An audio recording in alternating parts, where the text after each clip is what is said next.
All right, greetings and salutations, everyone. My name is Andrew Kirchhoff, and welcome to our Monday night live stream for Week 9. I guess technically it's Week 9 of the 2022 fantasy football season. Of course, we just all witnessed a very underwhelming performance from the Cincinnati Bengals offense. But for those of you who luckily maybe had, the efforts of T. Higgins going in your direction, a late garbage time touchdown, we'll take the tip pass that led to a touchdown from Tyler Boyd. But outside of that, it was all Browns all night.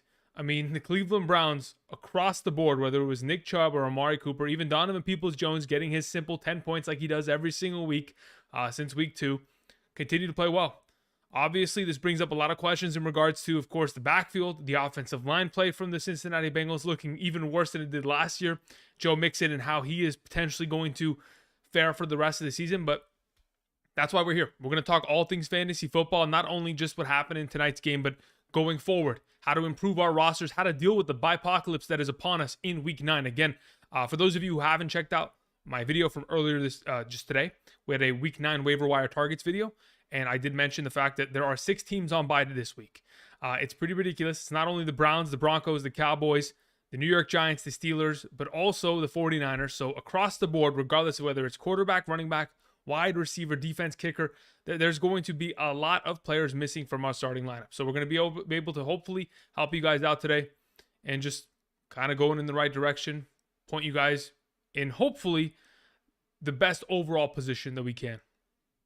Either way, I do see a lot of you chatting. We're going to go ahead and throw up the chat on screen in just a moment. If in fact you guys do have a question, please do me a favor and just refer to the scoring format.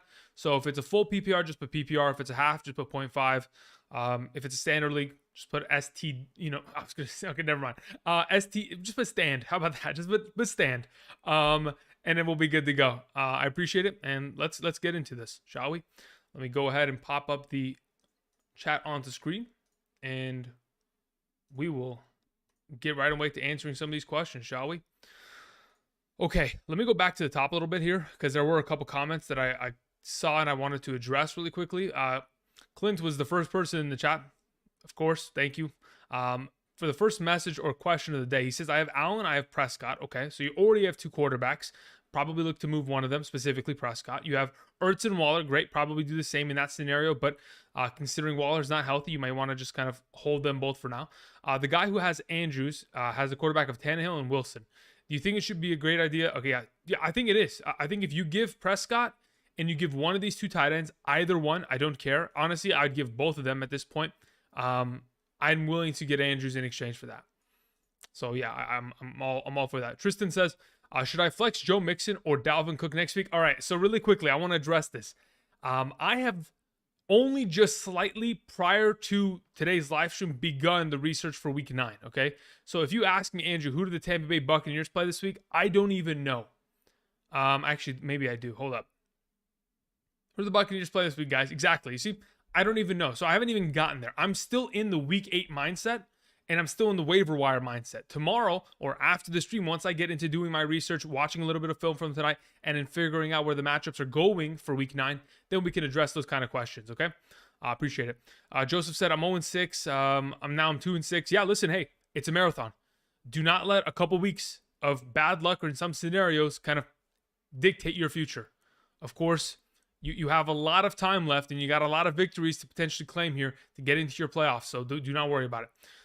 Let's see here. I just traded Cooper for Pierce. I'm okay with that. Again, Cooper's been playing fantastic, but so has Pierce. So, that's, again, it's a preference as to what positional need your roster has going forward. And obviously, if you need a running back, it's a great upgrade to make across the board there. If Gus Edwards isn't fit, is Kenyon Drake a must play? I mean, if Gus Edwards is not healthy this week, who does Baltimore play? You see, these are the questions that I keep asking myself, guys. I do not pay attention to Week 9 until it's Week 9. And I would officially say now it is. But let's go ahead. Let's pull up the schedule. Week 9. Week 9 NFL. So let's see who the heck Baltimore even plays. If it's even worth deeming it an option. Baltimore Ravens take on the Saints. Is Kenyon Drake a must start? No. I don't believe he would be a must start in that capacity. No. I think he'd be a decent play, but I don't think he's going to be a must-start. I don't think he'll be in my top 24 in tomorrow's video. I'll tell you that much. And from what I heard, the Gus Edwards hamstring strain was minor, quote-unquote, from their organization. Then again, we've heard a lot of other teams say, oh, he could have came back, and then Chuba Hubbard's sitting out the next week, right? So still expect probably Gus Edwards to miss this week because the Ravens have a bye in week 10. So I guess you could pick up Kenyon Drake if you're in desperate need of a running back in that capacity. Should I trade Tua for Keenan Allen if I already have Justin Herbert? Keenan Allen, when healthy, is a good enough wide receiver to where, yes, I'd be comfortable making this swap. But again, we don't know if he's fully healthy. The assumption is that after all this week, all these weeks off, he should be good to go. So if we get back the Keenan Allen that we know and love, which is, averaging about 14 fantasy points per game with Justin Herbert when they're both healthy and active, yeah, I'd be willing to make that move. But again, that's the guy I want in return. I'm not looking for a 9-point wide receiver. Otherwise, I just go pick up Josh Palmer off the waiver wire. You know what I mean? T. Higgins, top 10 wide receiver rest season? Probably not, Ray. I mean, mainly because Jamar Chase will return, and when he does, he'll balance the scales in that regard. Should I sell high on CeeDee Lamb? Joseph, I'd probably say no to that. I mean, I've always been someone who believes that CeeDee Lamb has top 5 upside, whether it was even going back to 2021. I've always thought he is in that capacity. 2021, we had him as like a back end of the wide receiver top 12 conversation. I think 2021, we had him at like the number 10 wide receiver before the season began. Obviously didn't pan out very well. This year we had him as the number 5 or number 6, either one. And we're still kind of on that track rest of the way here. Amari Cooper is that guy. Yeah, he certainly is. All right, guys. Lost to T. Higgins in garbage time by 1 point. Yeah, that's a struggle there, Brandon. But it happens. It happens, my man. All right, I'm going to go ahead and I'm going to scroll down to the bottom here and we'll get to answering some questions. Again, if you guys do send in a question via donation or anything like that, I know a couple of you already have. Please do me a favor and mention your scoring format so it won't be that difficult for me to, figure out what exactly you're referring to. Appreciate it. A couple of the donations that were sent in already. Corey Olson, thank you very much. Corey says, good day. So I have the Dallas defense and their kicker, and they're both going on bye week this week. Okay. I have London, Damian Harris. I have James Robinson Jr. I have Tyreek Hill, Jimmy G on my bench.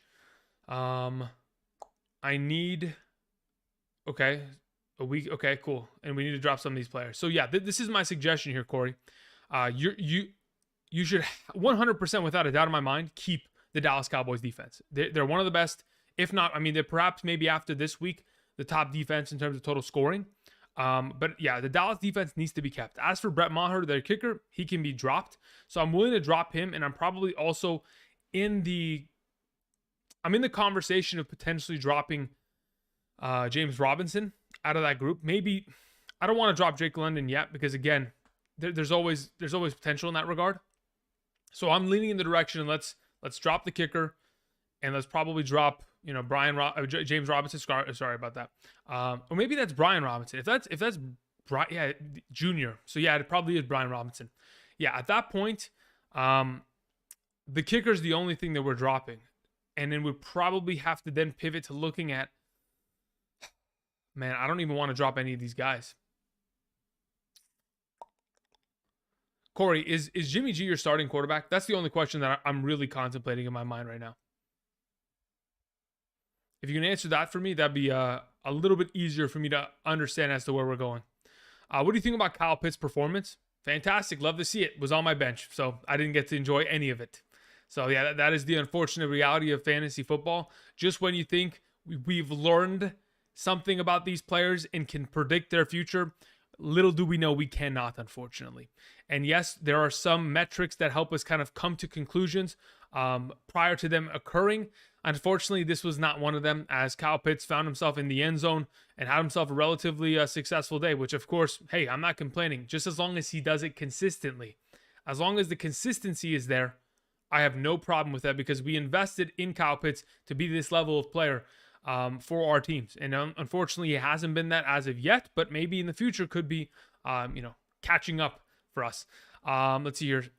E-Rock says, do you think Darrell Henderson was limited because he was sick the whole week? I mean, there's a potential of that, but quite frankly, I don't think that's the reason.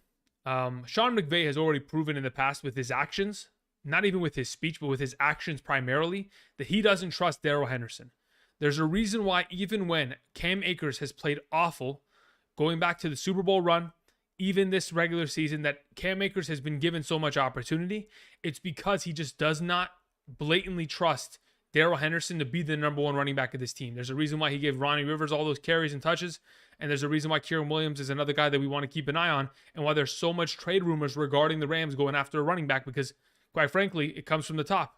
If McVay isn't satisfied with the running back play that they're getting, then it's obviously because he doesn't trust Henderson. And I would say that going forward, he's probably someone that we can't trust. And that's just the unfortunate nature of it. I mean, we knew that McVay never trusted him. That's even before the season. We just thought if Henderson's going to get himself opportunity, he can last for a good amount of time until finally he's replaced. And unfortunately, there wasn't much of a run there. Proximity says, thoughts on Mixon? I'd like to talk to the offensive line coach for the Bengals. I don't know more football than him. I doubt it. But there are some things that I watched in that game, and I thought to myself, okay, how is your left tackle making blatant mistakes in terms of pure down and distance and in just technique scenarios, right? If you have Samaje Perine on your side, and he's also helping to chip block Miles Sanders, you would assume that you're not going to allow Myles Garrett to come on the inside, because hey, I've got the chip help. I've got to stay strong on the inside, not let this guy cross my face, and at least guide him upfield so that when that chip block arrives, we have the advantage and we can stop him dead in his tracks. Yet, instead, we see the left tackle for the Bengals kick step so far out of position to where he's opening the door and just allowing Garrett to spin right back in. It's unbelievable to me at times. Maybe that's just user error of the left tackle, but man, that offensive line as a whole has struggled mightily. I mean, I was all in on boosting them this offseason, guys. You heard it. I purely did believe that offensive line was going to improve, considering they brought in 4 new starters. And if anything, they look the exact same. And that's why I'm calling for the coach. Who's the coach? Who's teaching these guys? Who's helping their technique on a daily basis? Because obviously they're really not picking up blitzes very well. And someone's got to be teaching Kareem Hunt how to pick up a blitz as well. Because man's missing so many protection, responsibilities that quite frankly is ridiculous. I mean, that's on the other side of the ball, but that's just something that came up to my mind. Anyway. All right. Now that I'm done ranting about that, Mixon, what are my thoughts on him? Good luck. The fact that they could not run the ball against the Cleveland Browns of all defenses, the team that in my opinion was one of the best matchups of the week, somebody else will take care of the matchup. But I mean, the fact that Mixon wasn't able to do so speaks to mainly the fact that they were down early. They abandoned the running game, and the offensive line just looked awful. They just couldn't do anything. All right. Real G Squared says, I'm 6-2 after I just beat the previous number one person in my league by 50. Wow, that's a major week. Not on tied in first place, but the person I'm tied with has Christian McCaffrey, Derrick Henry, AJ Brown, and Tyreek Hill. Yeah, that looks like it's not going to be a fun season for you, my man. Let's just hope that when you get to week 17, that championship week, some of those guys take a week off and don't play as well as they should, perhaps in your case. But in my case, I would hope Derrick Henry continues to carry my teams. Connor says, I had 149 points without Eckler, still lost. Damn, that's rough, man. 149 points and losing in a singular week is probably one of the more brutal things. But hey, we all face that. I'm sure we've all experienced already this season or in seasons past having the second highest score of the week, but then you played the guy that had the best. It's tough. Any updates on Gus Edwards? No. Roger, the only reason we haven't been given any updates is because it's not even Tuesday yet. Tuesday is when they first initially give out a little bit of an indication as to where they're at in terms of the injury report. And then Wednesday, there's an official designation because they have to legally report as to whether he practiced or not on Wednesday. So we'll get a better idea as the week progresses as right now.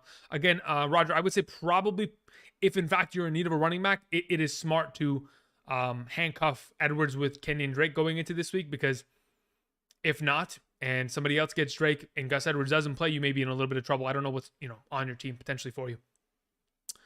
Been here for a minute. I've watched the stream. I traded Myers for Dak, and my other wide receivers are Evans, Amon-Ra St. Brown, and DJ Moore. Gabe Davis and Lazard. W or L trade? My main question is, yeah, I mean, honestly, at this point, based on I don't even have a question. Based on what you have a wide receiver, it's perfectly fine. I have no issue with this, because I'm assuming if you made a trade for Dak, you were probably rolling with Russell Wilson for the last couple weeks here. And any sort of improvement on that front is fantastic. Now, the unfortunate nature is that Dak goes on by here, and you're going to need to still pick up somebody to play this week, but hopefully somebody's available on your waivers to get it going. Hey, Andrew, is Hunt going to get traded? Probably not, Alex. I would have assumed that if he was going to, he wouldn't have played tonight. And a team would have came in probably last night and made a deal and an offer and got him shipped out of there. But you never know. I know I don't have a crystal ball, so I can't technically predict that per se. All right, there were a couple more donations sent in.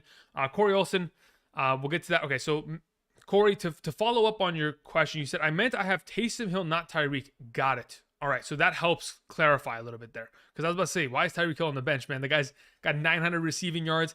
In terms of per game averages, he's only 2 yards per game behind Calvin Johnson's record-breaking year. Anyway, so I have Goddard, not Jimmy, and no Jimmy G, not my starter. I have Lamar. Okay, cool. So here's my immediate thought, okay, Corey? Yes, the kicker needs to be dropped. And if somebody else needs to be dropped on this roster, it would probably be Damian Harris, right? Just first and foremost, that is my immediate train of thought at this point, considering the roster you have.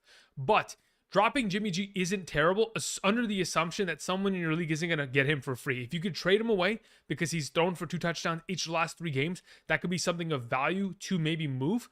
But if you're going to be in a scenario by tomorrow, waiver wire, I don't know when waivers run for you guys, but for me, PST, it runs about 12:31 p.m. And I'm always ready to, and honestly, even before waivers runs, if you are on a Yahoo format, you can literally go and see who put in a waiver for what, because the plus sign next to their name is grayed out, while every other player who hadn't had a waiver put in on them is plus on a green.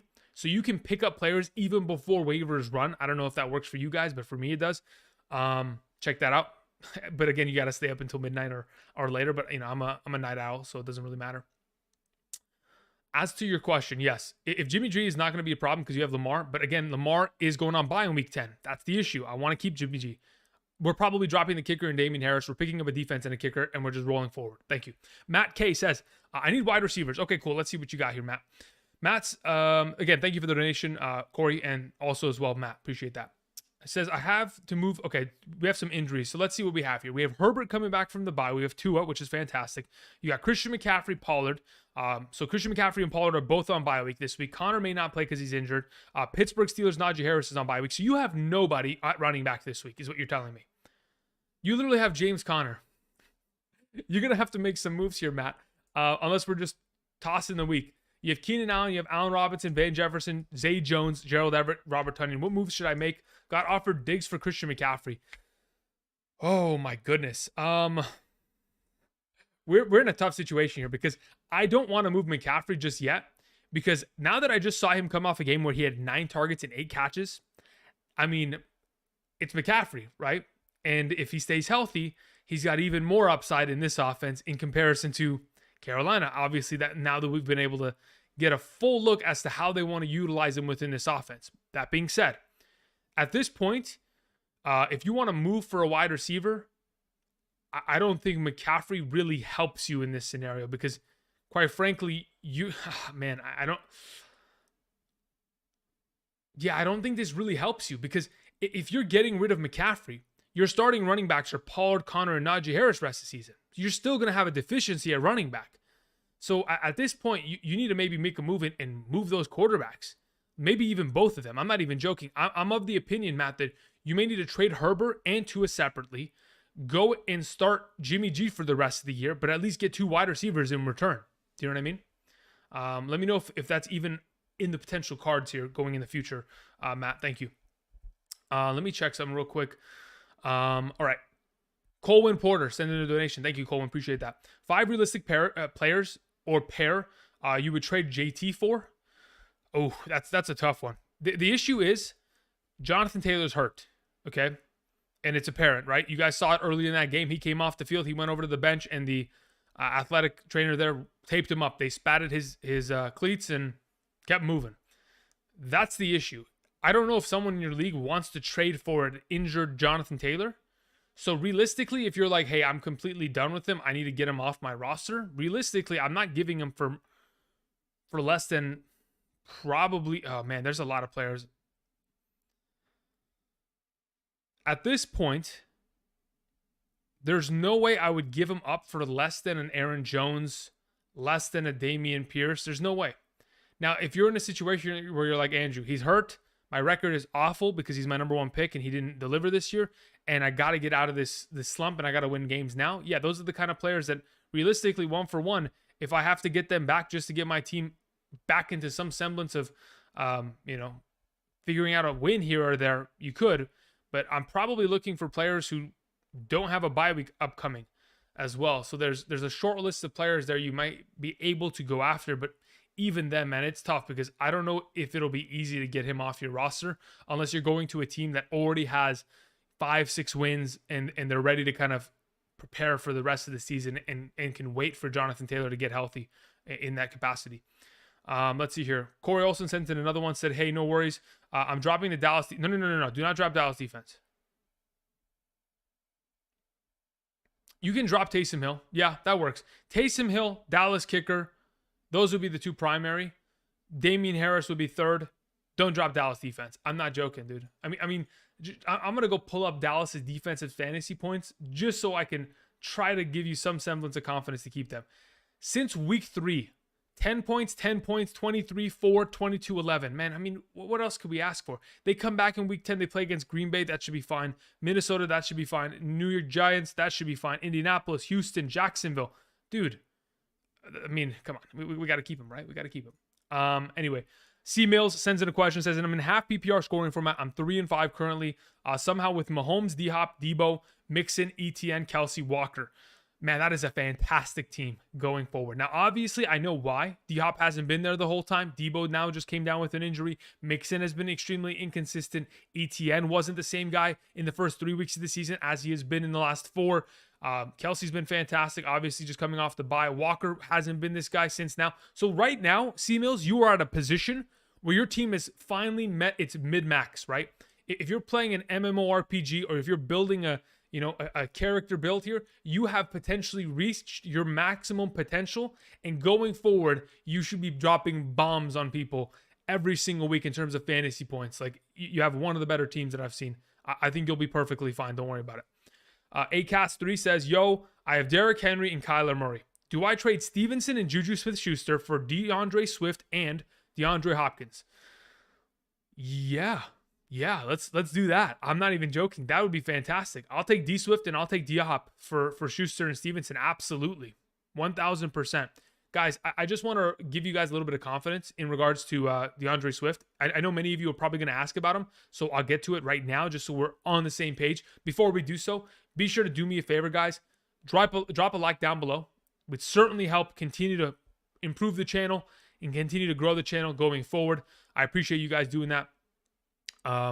Just kind of taking 2 seconds out of your day to show me some love. So thank you. As for DeAndre Swift, they did the exact same thing to him last year. If you guys remember, last season, 2021, when he came back from his shoulder injury, okay, he wasn't given the immediate RB1 workload. In fact, if you go back to Detroit last season, I'm going to look at snap counts. DeAndre Swift, when he came back in week 17, played 57% of the snaps. Then in week 18, played 54% of the snaps, right? When typically prior to the injury, the guy was playing about 70 to 80%. Now this year, okay, we see him this last week, comes out, only plays 55% of the snaps, which typically early on in the year when he was healthy, it was closer to 67, 70%. When we have a healthy DeAndre Swift and they ease him back into a full capacity, we will see more utilization out of him. He still played 55% of the snaps. I mean, in comparison to total snaps, he played 33 and Jamal Williams played 22. It was just a matter of which opportunities they were given that separated their values ultimately. And, we knew that Jamal Williams was going to continue to be a part of this offense, especially down on the goal line. But going forward, again, still, I'm not too worried about his performance because, again, in the touches he was given, what did he do? He scored a touchdown. He was a difference maker. They just got to get him more opportunity and he'll be fine going forward. But yes, I like that trade.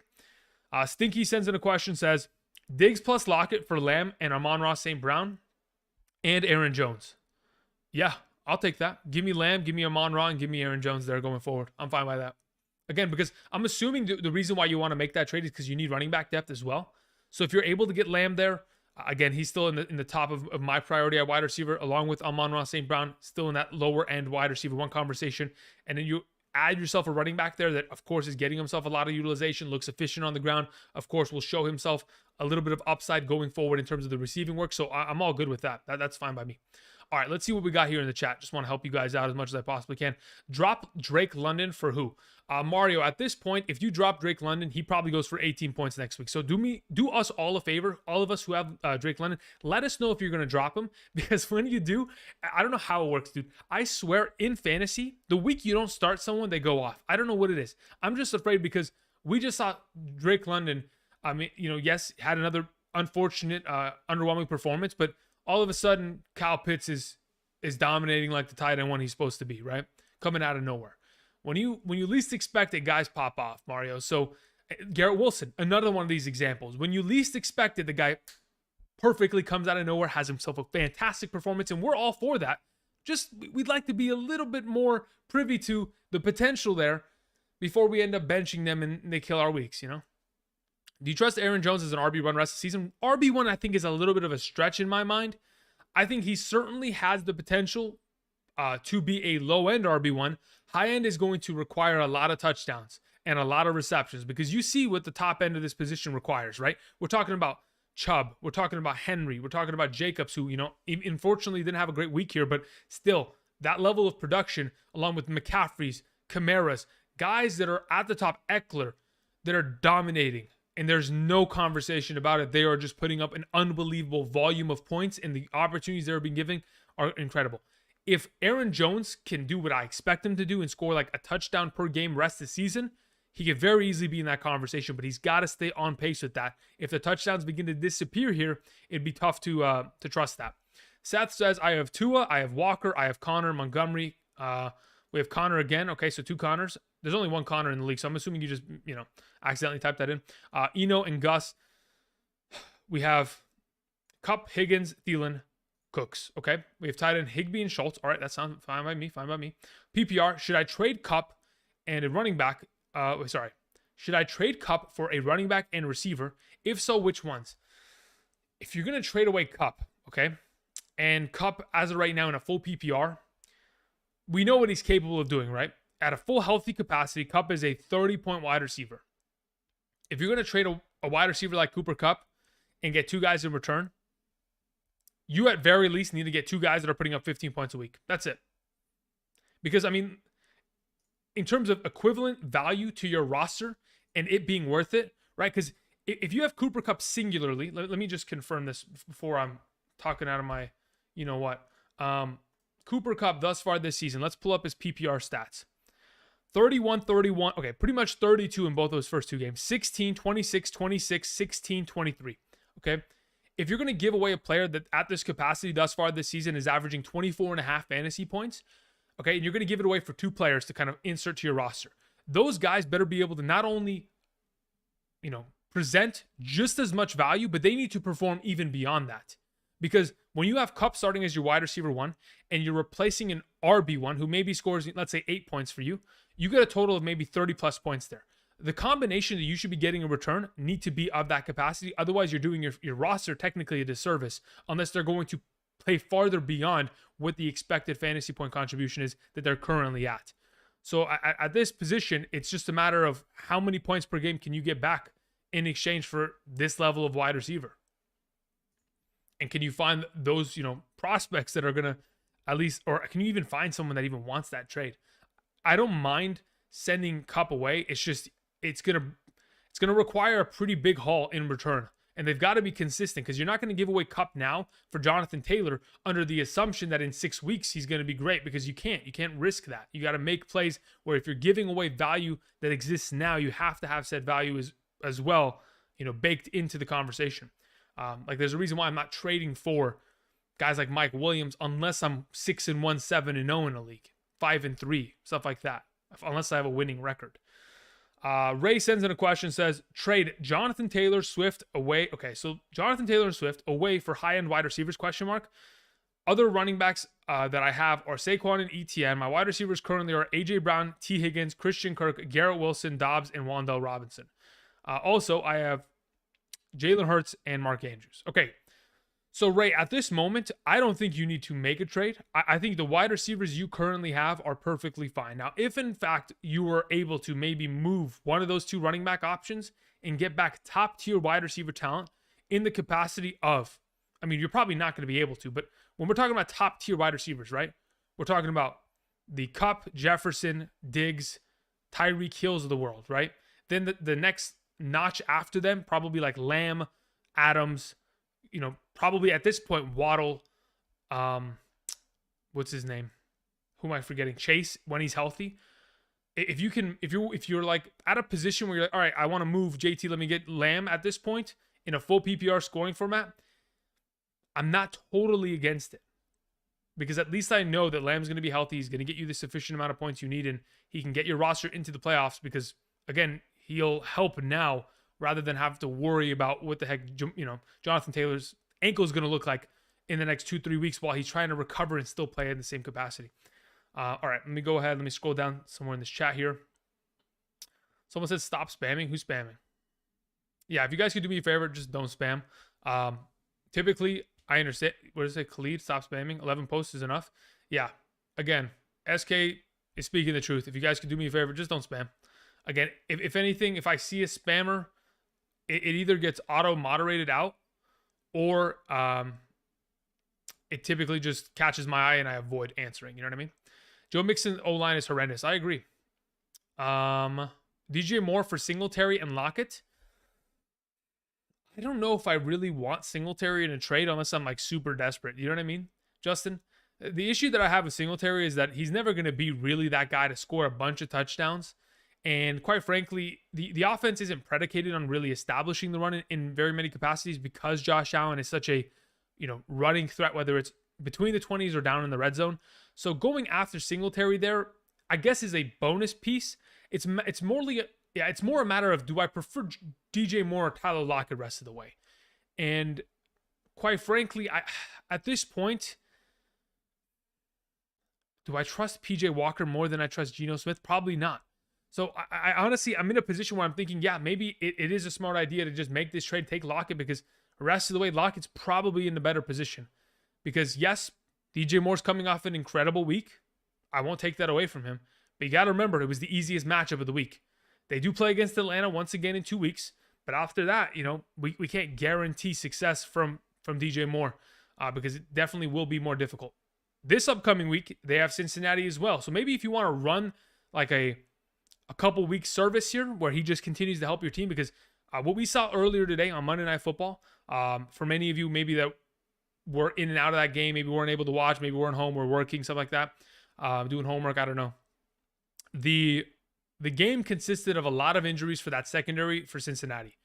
Chidobe Awuzie went down. Eli Apple was inactive. Then we saw their third-string cornerback go down. Ultimately, that entire secondary was decimated in terms of cornerbacks, and that is why Amari Cooper just went off tonight. So maybe you want to just go ahead and ride DJ Moore for 2 more weeks in these incredible matchups, then sell him for even higher? Depends. But again, it depends how much you really need this. Singletary is like the kind of bargaining chip that I don't know if you're definitely in need of. Is DJ Moore a start next week? Yeah, of course. Just off of the reason that I just mentioned in regards to that secondary being beat up, it's a great, easy play at this point within that offense. I have both Jamal Williams and Swift. Who should I start? I would say probably both of them. I know that seems like a cop-out of an answer, but quite frankly, I think they both have value. They've already proven that to us. Whether that was in week 2, whether that was in week 8. When they're both active and they're both healthy, they're both efficient enough options to quite frankly trust.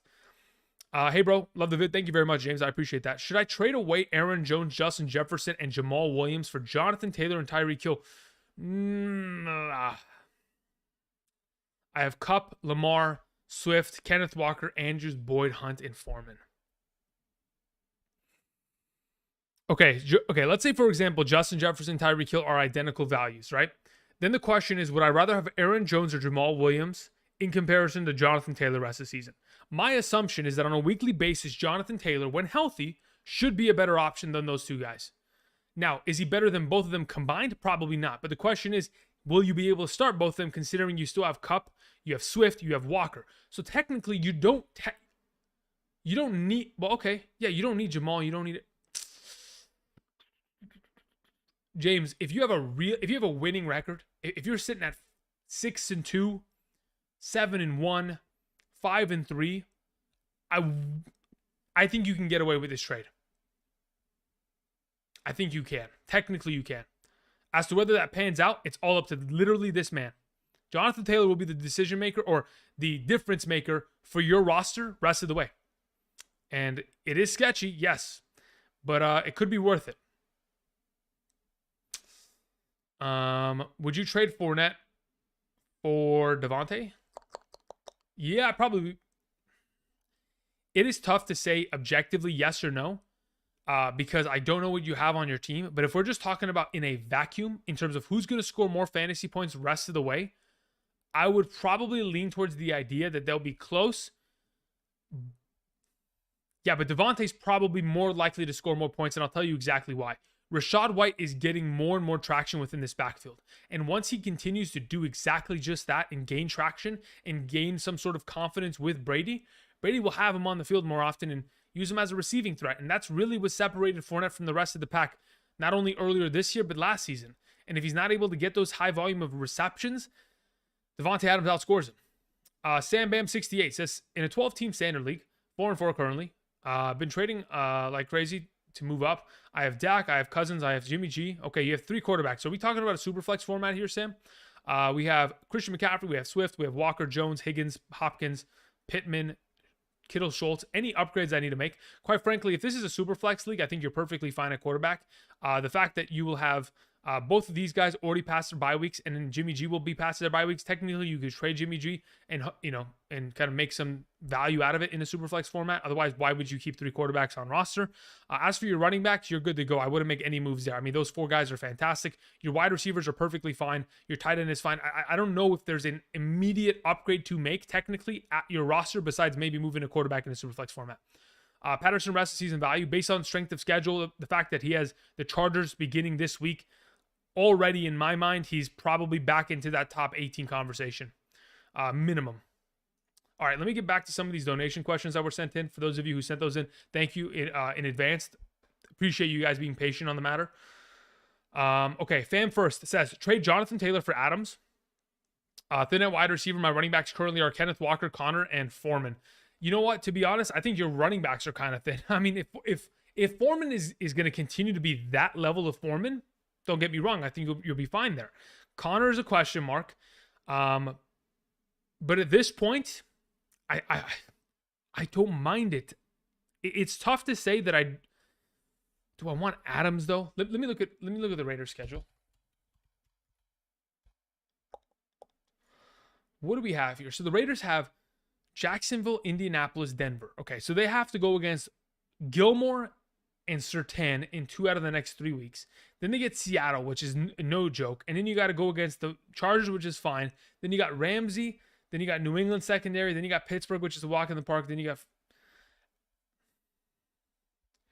I don't know if Adams outright outscores JT, but if you're thin at wide receiver, I'm okay with it. Andrew Senzonadono says, hold on to Dante Foreman or sell. At this point, it's hard for me to think that the Carolina Panthers will stop handing him off the ball. So if you're going to sell him, by all means you can, but you better be getting back, pretty good running back value in exchange for that, right?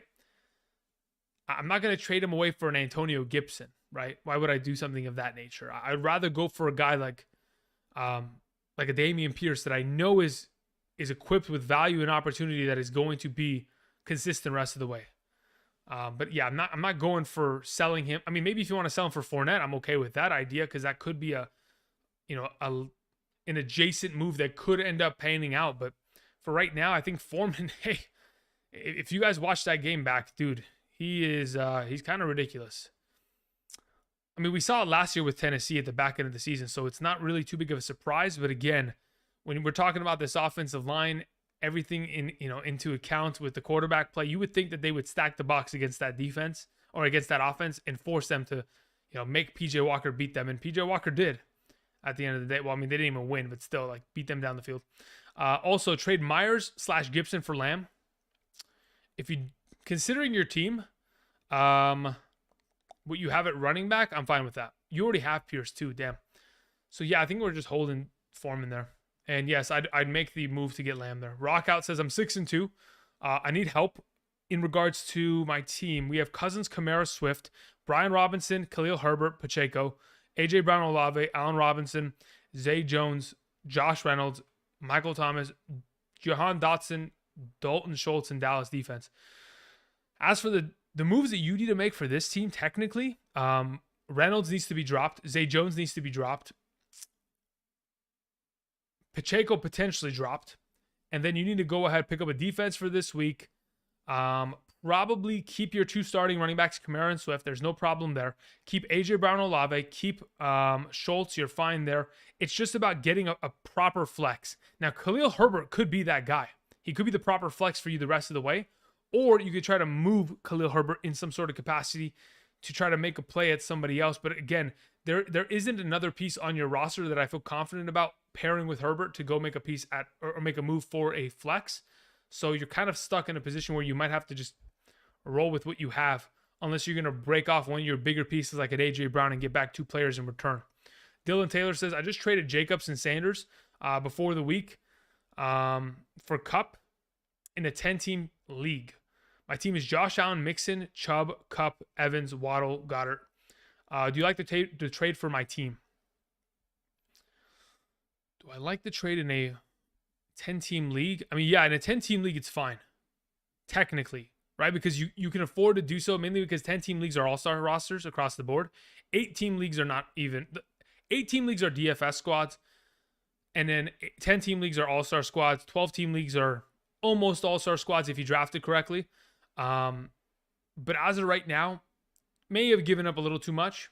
But, I mean, technically, it's not going to hurt too much as long as Mixon pulls his weight going forward. Just get it done. Sends in a question. Says, all right, let's hear. Just get it done. What do we have here? What is my man saying? Says, I just traded Foreman / Ayuk for Jonathan Taylor.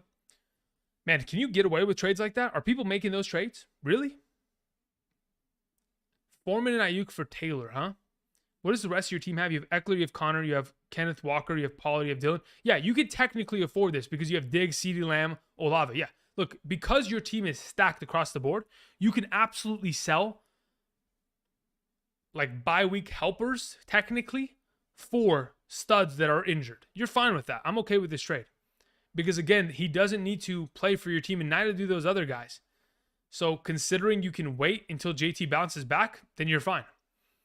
Isaac says, sell Jamal Williams high? Question mark. I don't think he's going away anytime soon, to be totally honest. I think his utilization within this backfield will continue to be a consistent part of this offense for the rest of the year. As to your follow-up question or your follow-up statement, you have Chubb, you have Walker, and you have Stevenson. Considering what you have at running back, yeah, absolutely sell him. I don't mind that. But that's only because of what you have on roster. Other than that, I don't think you need to. But if you can sell him, get an upgrade at tight end that's significant or wide receiver quarterback, then yeah, I don't mind that. But again, I think he's going to be a maintained spot. So do not sell him for less than what he's actually worth, which is, quite frankly, a high-end middle RB2 at this point, considering his touchdown upside. I think he's tied in the league for rushing touchdowns this year. It's crazy. Heavy CMC says, I'm in a 10-team league, full PPR. My thought, okay, what are your thoughts on the potential here? Okay, here we go. So we have James Cook moving forward with the Bills. Okay, here's the thing. James Cook will only just be a high-end handcuff. If, in fact, Singletary goes down, he fills in, he has some sort of semblance of high-end RB2 value at very most in terms of upside. Otherwise, he's a low-end RB2 at the end of the day. So ultimately, that's what he is. He's not going to take more work from Singletary as we progress unless something happens to Singletary. God forbid. As to your follow-up here, should I drop David Njoku and Taysom Hill and sign Greg Dulcich? At this point, you probably need to... Man, I want to keep Njoku for when he comes back. But if you need a tight end for this, man, you know what? It's maybe not a bad idea to move. Here's the issue. Dulcich is on a bye week this week. So technically, I would like to move Taysom Hill off the roster and get him on and get Greg Dulcich on roster. But the issue is, Njoku has a bye and he's hurt, and so does Dulcich. So you can't pick him up and play him. So you need Taysom Hill this week, which begins to be an issue. If you have a free open roster spot, I'm all open to picking him up and going forward, as long as you keep Njoku in the IR position. Thoughts on all NFL trades? I mean, I really like the idea of Roquan Smith going to the Ravens. I think that certainly helps them. Patrick Queen hasn't really been the guy that they wanted him to be when they drafted him. Brandon Cooks, question mark. I hope that Brandon Cooks gets traded to the Green Bay Packers. If the Green Bay Packers have any semblance of brain cells left, they will move for a wide receiver. If they do not, then they are basically, without verbal confirmation, in terms of their actions, they are confirming that they do not care about winning a Super Bowl. Moving on. Justin says, rate my team. We have we have Kirk Cousins. I always say Christian Kirk. Kirk Cousins, Joe Mixon, Barkley, Higgins, Cooks, Pitts, Carter. My bench is Hendo, Thielen, Gallup, Jamal Williams, London. So Jamal Williams pretty much is going to be your flex rest of the way in some level of capacity. Higgins, Barkley are fine. Cooks needs to be traded, otherwise we're in trouble. We're going to have to make moves here, though, Justin, in my opinion. I think it is going to be tough to be able to win it all with this kind of a team. You might honestly have to trade Jamal Williams, just like we were talking about earlier with Isaac there, in terms of getting him off roster just to get another wide receiver that you can trust on a weekly basis as a wide receiver 2 option. Luis Castillo says, full PPR, trade away Foreman for Waddle. Yes, absolutely. Without a doubt in my mind, if you can get away with, guys, excuse me if I do not understand the way that your league mates trade, but if in one of my leagues I was able to get away for, goodness, I dropped it. If I was able to get away with trading Foreman for Waddle, my whole league would blow up. My text, like I would get completely called for colluding and everything, because they know that there's no way you can get away with that. But hey, if you can get away with murder in that kind of level where you're getting Waddle in exchange for Foreman, do it now and don't hesitate. Your following running backs are Cook, Swift, Patterson, Robinson. Yeah, you're fine. Make the trade. I think that's a huge upgrade for you, Luis. Thank you. Colwyn Porter says, I'm 6-2. I need help with this team.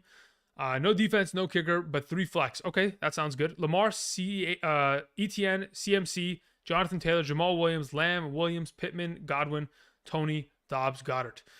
I mean, at this position, Coleman, I'm not moving your running backs. I'm keeping Christian McCaffrey and ETN, keeping Jamal Williams until we can see a healthy JT.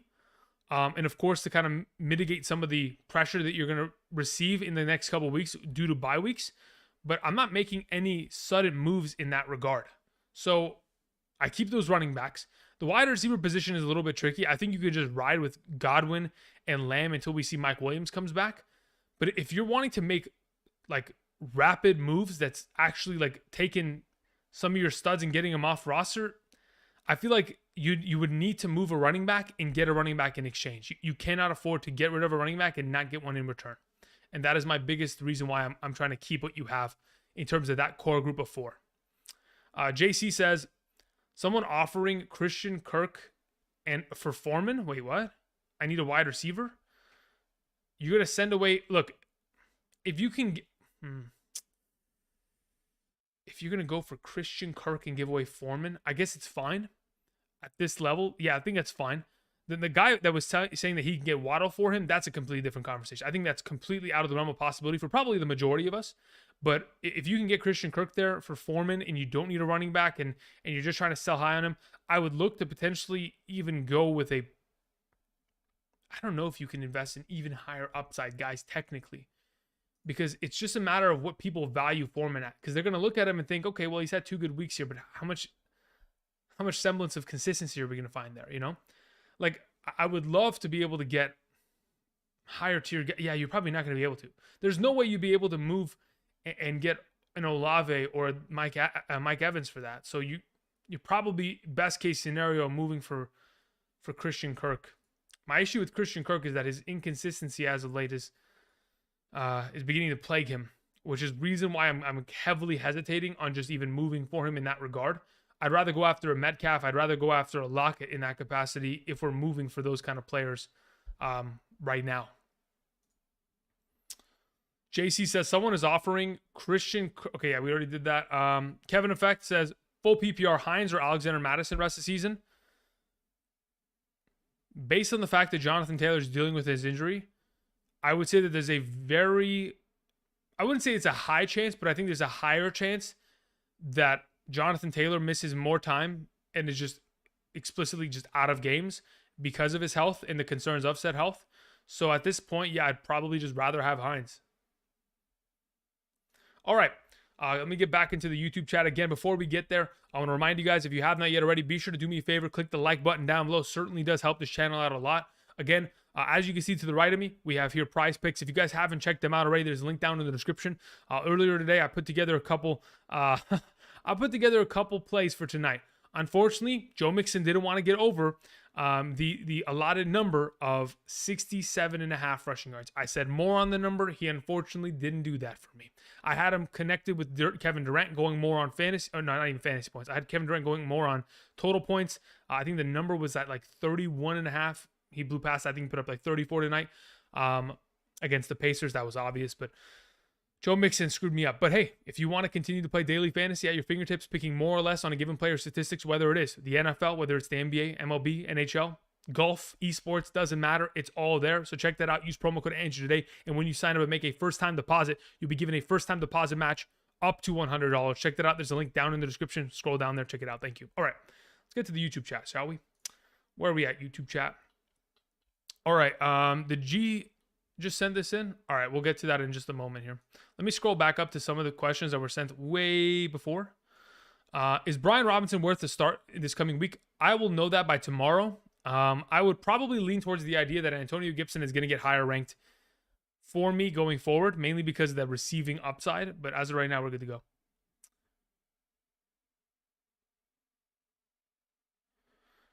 Nick says, can we get the chat back on screen? Yeah, Nick, the only reason I didn't have it on screen is because I was just answering donations. And when I'm not able to look at the chat and monitor it, there could be some inappropriate messages sent in. So I just kind of leave it off screen just in case.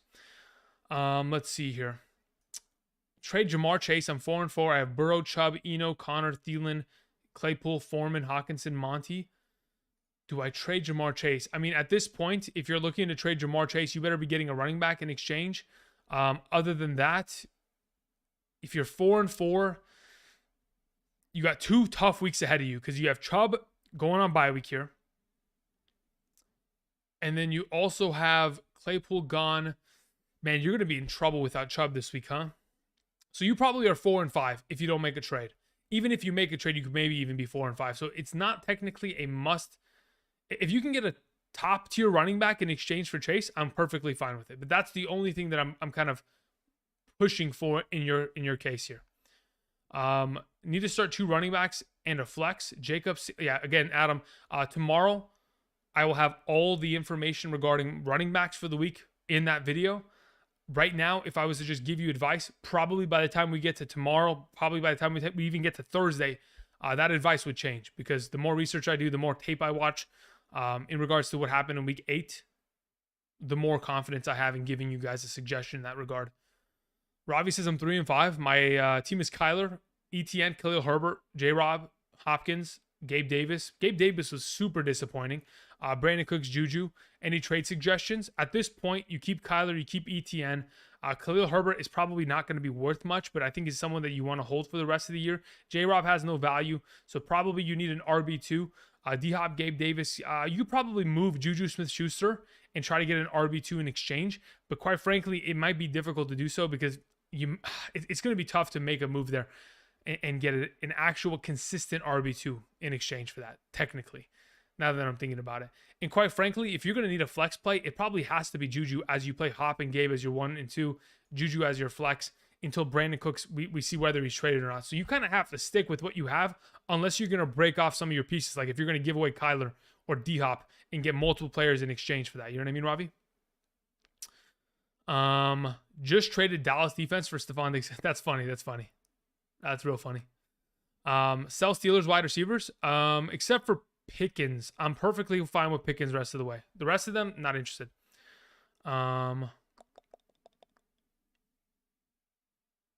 I don't know what this means. This is the kind of stuff that just doesn't make sense to me. Some of these comments, man, they just don't make any sense. Hey, Andrew. Throw out wide receiver. Some names that we could trade Bateman for this week. If you're going to trade away Bateman, it's going to be tough to do it, man. He's injured and it doesn't look good. So, honestly, if you can get anybody back, I'd be surprised, quite frankly. Because Bateman, from what I've heard, is probably going to miss, like, not just this week, not just the bye week in week 10, but probably week 11.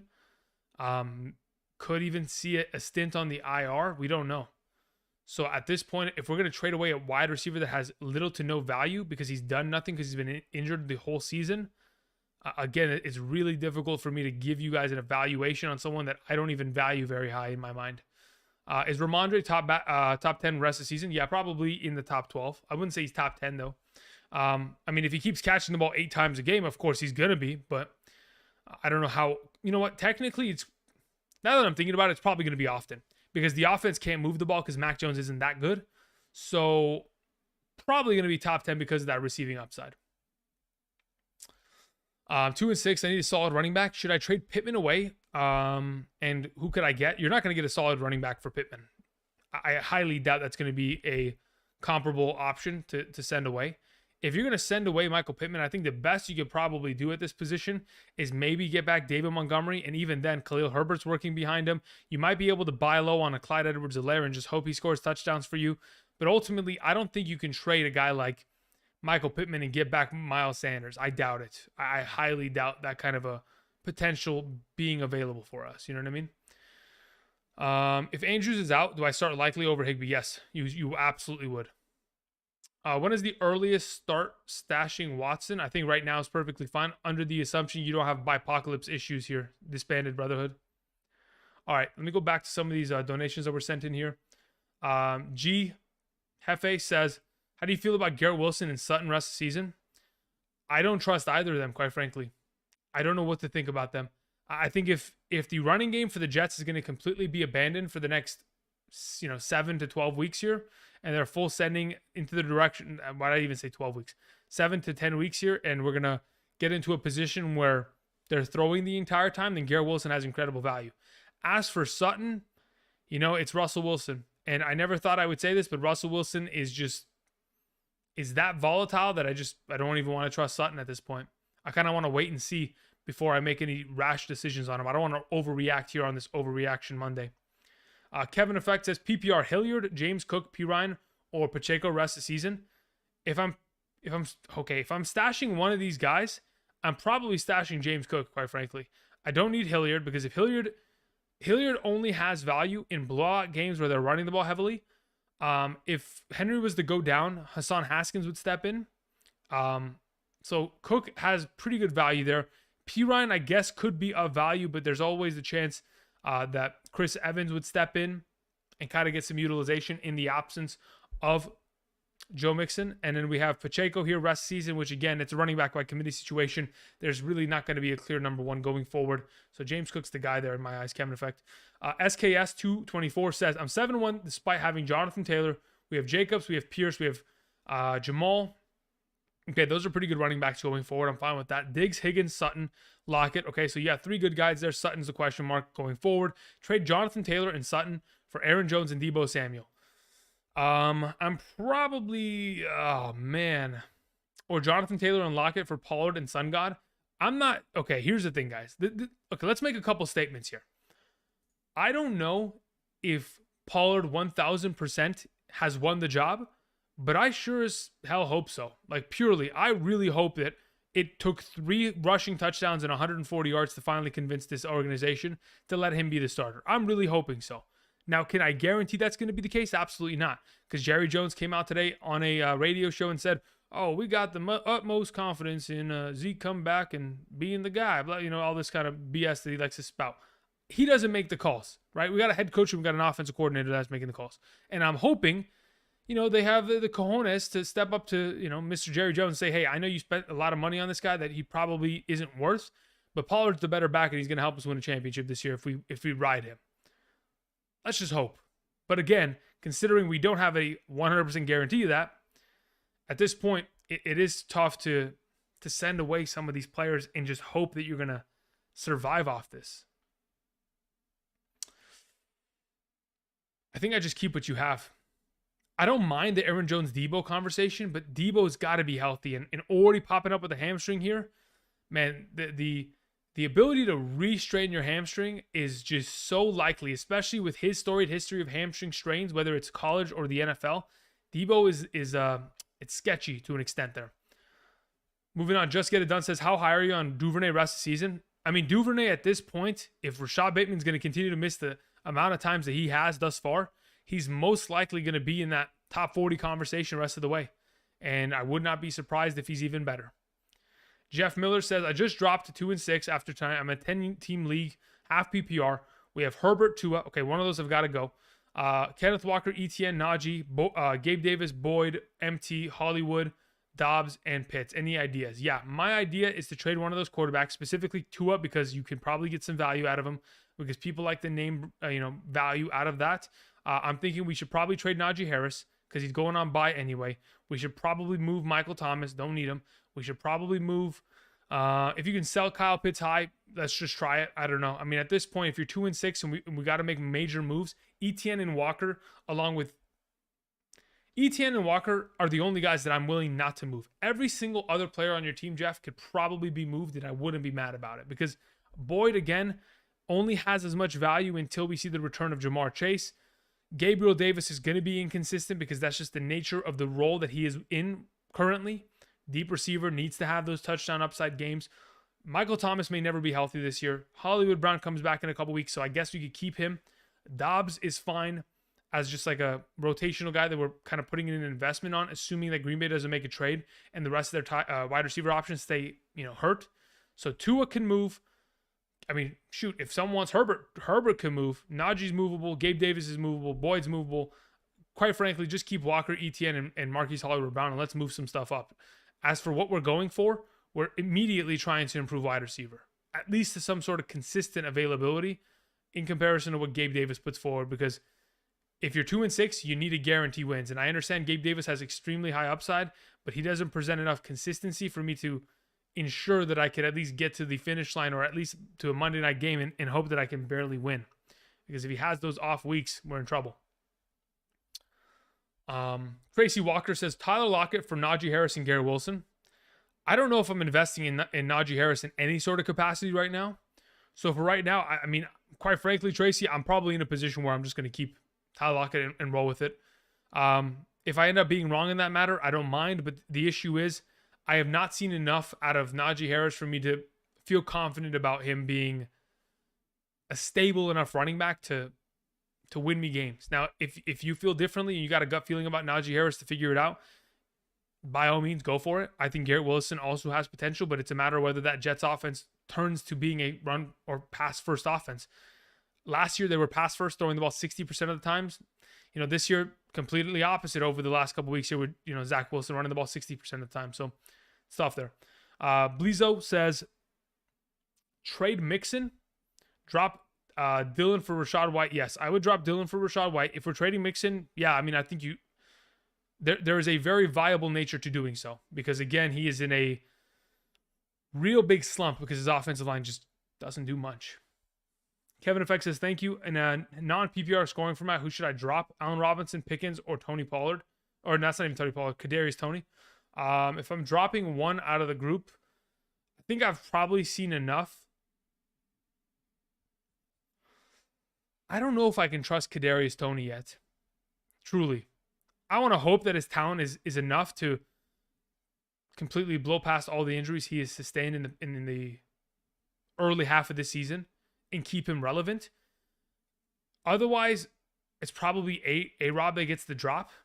A-Rob gets the drop. Otherwise, it's Toney, man. I don't know if Toney's going to be a guy that I can wait for to see what happens, but I'll give him a week. Caleb says, Burrow and Cook for Josh Allen and Jonathan Taylor. Yes. Give me Josh Allen and Jonathan Taylor. I'm fine with that. Let's see here. Crooks says, should I trade Tony, Mooney, and Wan'Dale Robinson for Pittman? Tony, Mooney, and Wan'Dale Robinson. I mean, quite frankly, if you don't need the wide receiver depth, I mean, I'm okay with it. It's just a matter of, what you have on roster purely. Chris M4 says, I'm 4-4 currently. I'm in a 10-team league. I have Christian McCaffrey on bye, but I don't have any replacement options. Should I pick up a player off the waivers, which is relatively dry at the moment, or should I make a trade? I have Herbert, Christian McCaffrey, Swift, A.J. Brown, Keenan Allen, Everett, Schultz, Olave, Christian Kirk, Rashad White. At this point, I'd look to try to move one of those tight ends and try to get a running back in exchange. If you can somehow, some way go find the Leonard Fournette manager, say, hey, I got Rashad White here, and your guy looks like a bum. Let me go ahead and give you this in a tight end, and you go ahead and give me one of your other running backs in exchange. I think I'm fine with that. Jordy Peasy says, go. Thank you very much.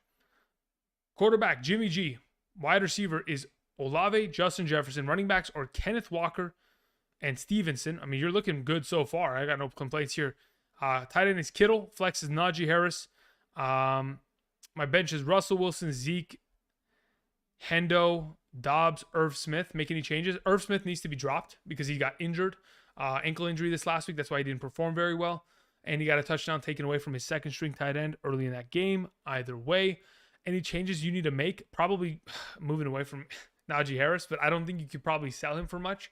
So you probably just hold what you have because you're starting primary 5, primary 6, quarterback, tight end, wide receiver, and running back are fine. It's just a matter of finding a suitable flex. And at this point, it's going to be tough to move any of those pieces on your bench because they just don't have primary value now. You might have to wait until we see a bigger week from one of those guys than try to sell high.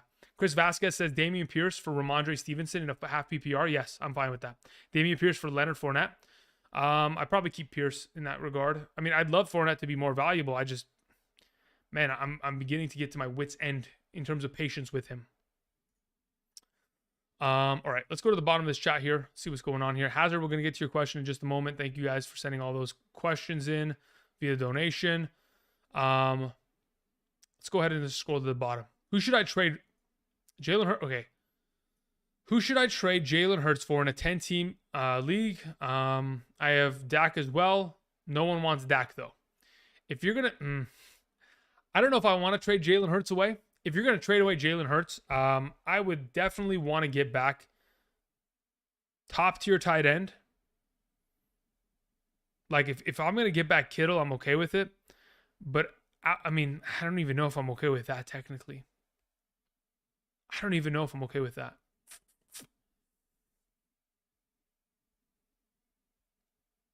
I think if I'm going to trade away Jalen Hurts, especially considering how well he's played in terms of passing the ball in the last couple weeks, I think you're probably looking to try to move him for a top-tier running back. Like, if I'm trading Jalen Hurts right now, I'm asking for guys like, hey, you're going to give me Jonathan Taylor? You're going to give me Leonard Fournette? You're going to give me Joe Mixon? You're going to give me, some of these guys that aren't playing as well? I mean, at this point, dude, the fantasy point production of Jalen Hurts is ridiculous. The guy in the last couple weeks, 28, 27.66, 17, 27.6, 33. I mean, it's hard to argue with those, overall points. If we're looking at wide receivers, though, I mean, dude, it is tough because I don't know what the rest of your team looks like. And I don't know how desperately you need to make this move. But if someone's going to give you like Mike Evans in exchange, I'll take it. Give me a 15-point wide receiver. I'll be fine with that. Give me a 15-point tight end. I'm fine with that. That's why I initially mentioned Kittle because I think he'll only get better as the season goes on. Give me a 15-point running back. I'm fine with that.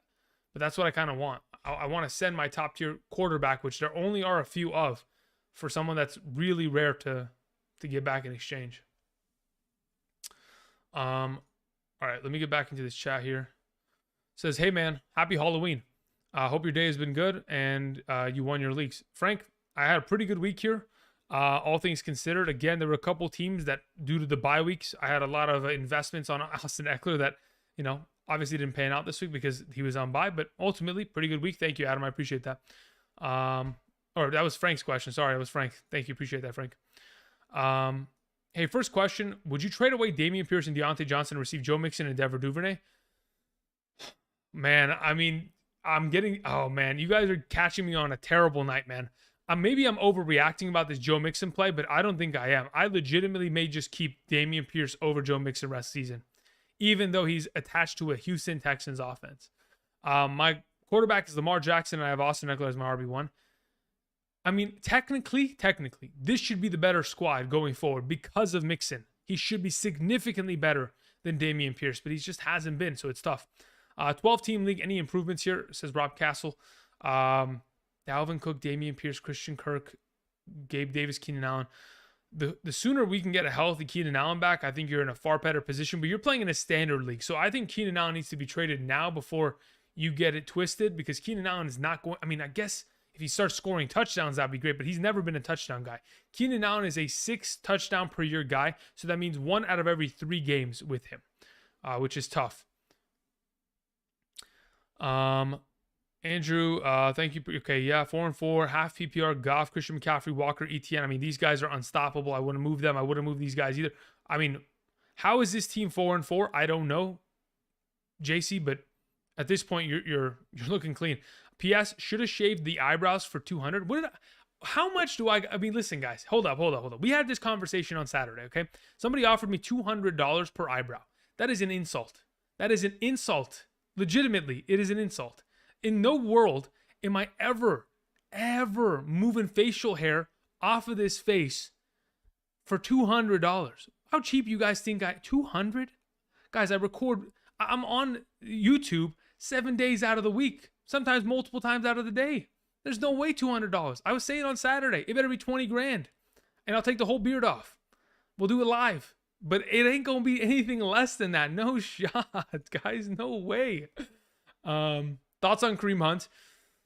Great question. I think Kareem Hunt right now is probably in a position where he's a handcuff at very best, because he's really not getting much utilization. He had a couple red zone rushing attempts, which kind of led to maybe us thinking that he could get a little bit of a kind of bounce and then fall into the end zone. Unfortunately, wasn't able to do that today, but that's always going to be on the table for him.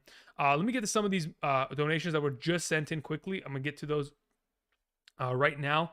There was a couple here. Where did it go? Okay, so we left off at Jordy, right? Jordy. And then Chris Vasquez sent in one. He said Dameon Pierce for Ramondre Stevenson.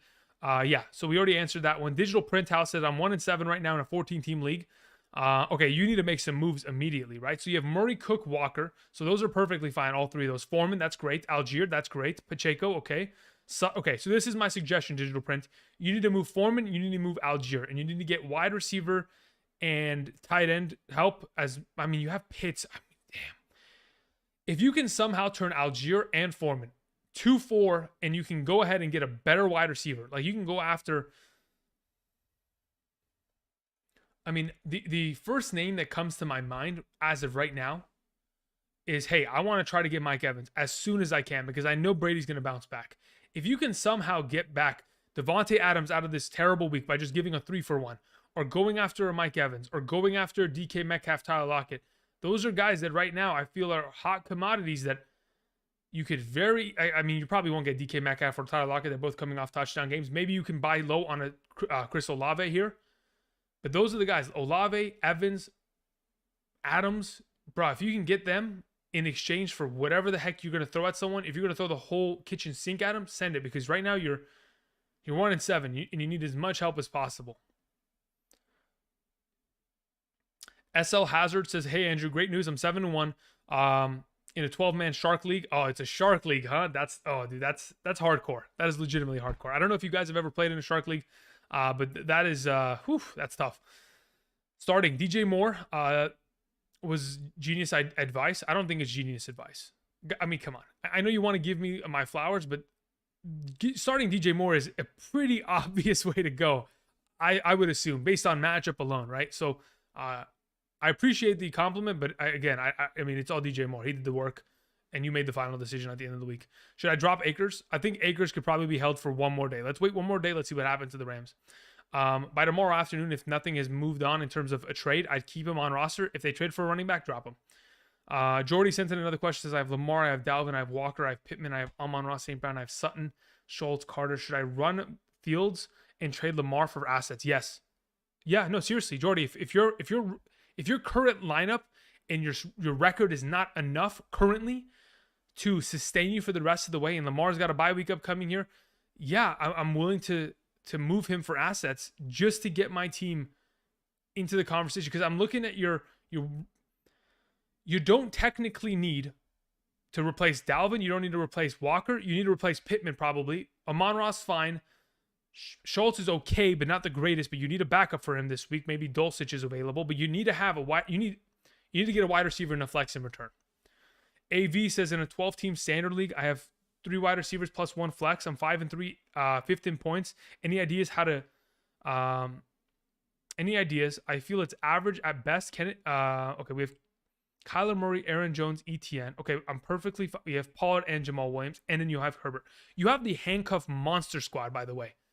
Pollard, Jamal Williams, and Herbert are all playing really well. Jermichael Hasty for a cuff, that's fine. You have Justin Jefferson, Sutton, Michael Thomas, Curtis. Okay, so here's my suggestion first and foremost. Go. It is risky, but you go and you find the guy who has Zeke, or you go and you find the guy who has Jamal Williams, and you try to take the best receiver off their teams. Or sorry, and you go find the guy who has DeAndre Swift for Jamal Williams, and you give 1-for-1. You try to yoink the best wide receivers off their teams. Because quite frankly, you don't need to replace Aaron Jones and ETN. The assumption is that if you're going to go ahead and trade away Pollard and get back a stud wide receiver, you'll be okay. But if Pollard becomes a guy, it's a problem. So maybe just go ahead, find the DeAndre Swift manager, offer him Jamal Williams, go find the guy who has David Montgomery, offer them Khalil Herbert, and say, hey, I can help alleviate some of your pain here. I just need a wide receiver in exchange. I'll even give you Sutton, or I'll give you Michael Thomas. Give those names away and get back anything wide receiver worthy in return. Epson says, do you still expect JT breakout this season? Yeah, when he's healthy, but that is a timeline that I am not currently privy to, and I probably won't be for a little while here. All right, let me scroll back up here because I did have a couple questions. People, what were you guys laughing about? The shaving the eyebrows? LOL, just messing with you? Yeah, I know you're messing with me, but it is. Many people have asked, Andrew, how much would it take to get the beard off? Listen, guys, I haven't seen my chin, right? I haven't seen my actual chin if I separate some hairs here, oh, well, look, Andrew has a chin. I probably haven't seen it in maybe 6 years now. So it's a commitment. It's a lifestyle. So at this point, I'm one with it. I'd need at least 7,500 per brow. I mean, Rambling Man, yeah. I mean, look, that's okay. 201. Okay, you guys are crazy. You guys are absolutely crazy. Each hair is 200. There you go. That's more. I like it. There you go. Mr. Blob knows what he's talking about. I don't know who's counting all those up, but yeah, I mean, that makes sense to me. We could do a charity giveaway or something like that. Jordy, I think we just got to him. Hopefully you heard them. If you didn't, you can just type in the chat again, and I'll repeat my answers in regards to that. Let me scroll back up before I miss anybody. Okay, I traded Gabe Davis for Kareem Hunt. Do you think I won? Probably not, under the assumption that Kareem Hunt stays on the Browns. If Kareem Hunt stays on the Browns, I think that's probably not the greatest trade. But if he gets traded by tomorrow, you're in a good spot there. Rank Gibson, Brian Robinson, Khalil Herbert, CEH, and Latavius Murray rest of the season. Standard scoring format. Ooh, that's a great question. As of right now, rest of season standard scoring. Jeez. That is kind of a rough ask right now, because Gibson does not have much value unless he's scoring touchdowns. Herbert has only just recently played really well, while not playing too many snaps. CEH has kind of fallen off the wagon. Latavius is a touchdown fiend as well. Brian Robinson had the worst week of his season, which is absolutely bonkers to me. If I'm probably ranking these guys rest of season top to bottom, let me even go look at my list real quick. Where's my rest of season rankings from the other day that I posted? I don't think it differs much. Where is it? Rest of season rankings. So at running back, in terms of what you have, right? I had Brian Robinson higher. Then it was Clyde Edwards second. Then it was Antonio Gibson, Khalil Herbert, Latavius Murray in that order. I think the only difference we make in this regard is probably moving up. It's probably moving up Latavius Murray, but I don't know if I'm actually thinking he can outscore Clyde Edwards. It's probably Clyde Edwards and Antonio Gibson, under the assumption that Antonio continues to run the ball. Because Latavius Murray still has to split snaps and goal line carries with Melvin Gordon, which is the issue. Is Curtis Samuel droppable? I need to take Palmer out of the IR. Yes, I think that's fine. Prediction to where Fields finishes end of season, probably 10. If he continues this pace, bro, I mean, no one can stop him from running the ball. Quite literally, no defense can stop him. If the Eagles clinch the playoffs early, will Jalen sit during the fantasy playoffs? Yeah, probably only in week 7. No, he won't sit in week 17. He'll probably sit in week 18. So do not play in a week 18 championship. Handcuff squad stand up. Dylan, Pollard, Madison. Yeah, eventually one of them is going to pan out. Right now, so far, it's been Pollard, but hopefully that's just a continuous thing for us. Would you trade Kenneth Walker for Adams? I have Jones, Henry, and ETN. I'm fine with that. I don't mind that. I mean, I think Kenneth Walker's got a lot of value, but at this point, in some sort of PPR format, I think that definitely works. I'm 5-3, but I'm hurting for a flex this week. Ayuk and Moore are on the trade block. Any thoughts? If you're trading away Ayuk and Moore, who are you getting in return? I'd like to get back at least Miles Sanders. At least.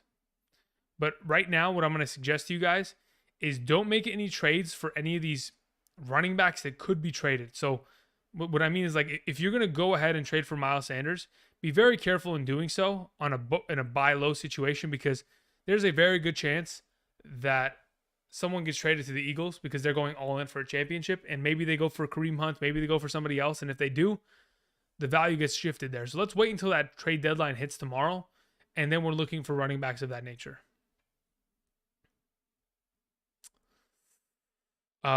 Chase says, in an 8-man league PPR, we have Adams, Ertz for Moore and Foreman. My guys are Eckler, Kamara, Andrews, Olave, Higgins, Pittman. Nope, I wouldn't do it. I keep Adams. I mean, ultimately, Adams is going to be the best prospect out of this entire bunch of 4 players.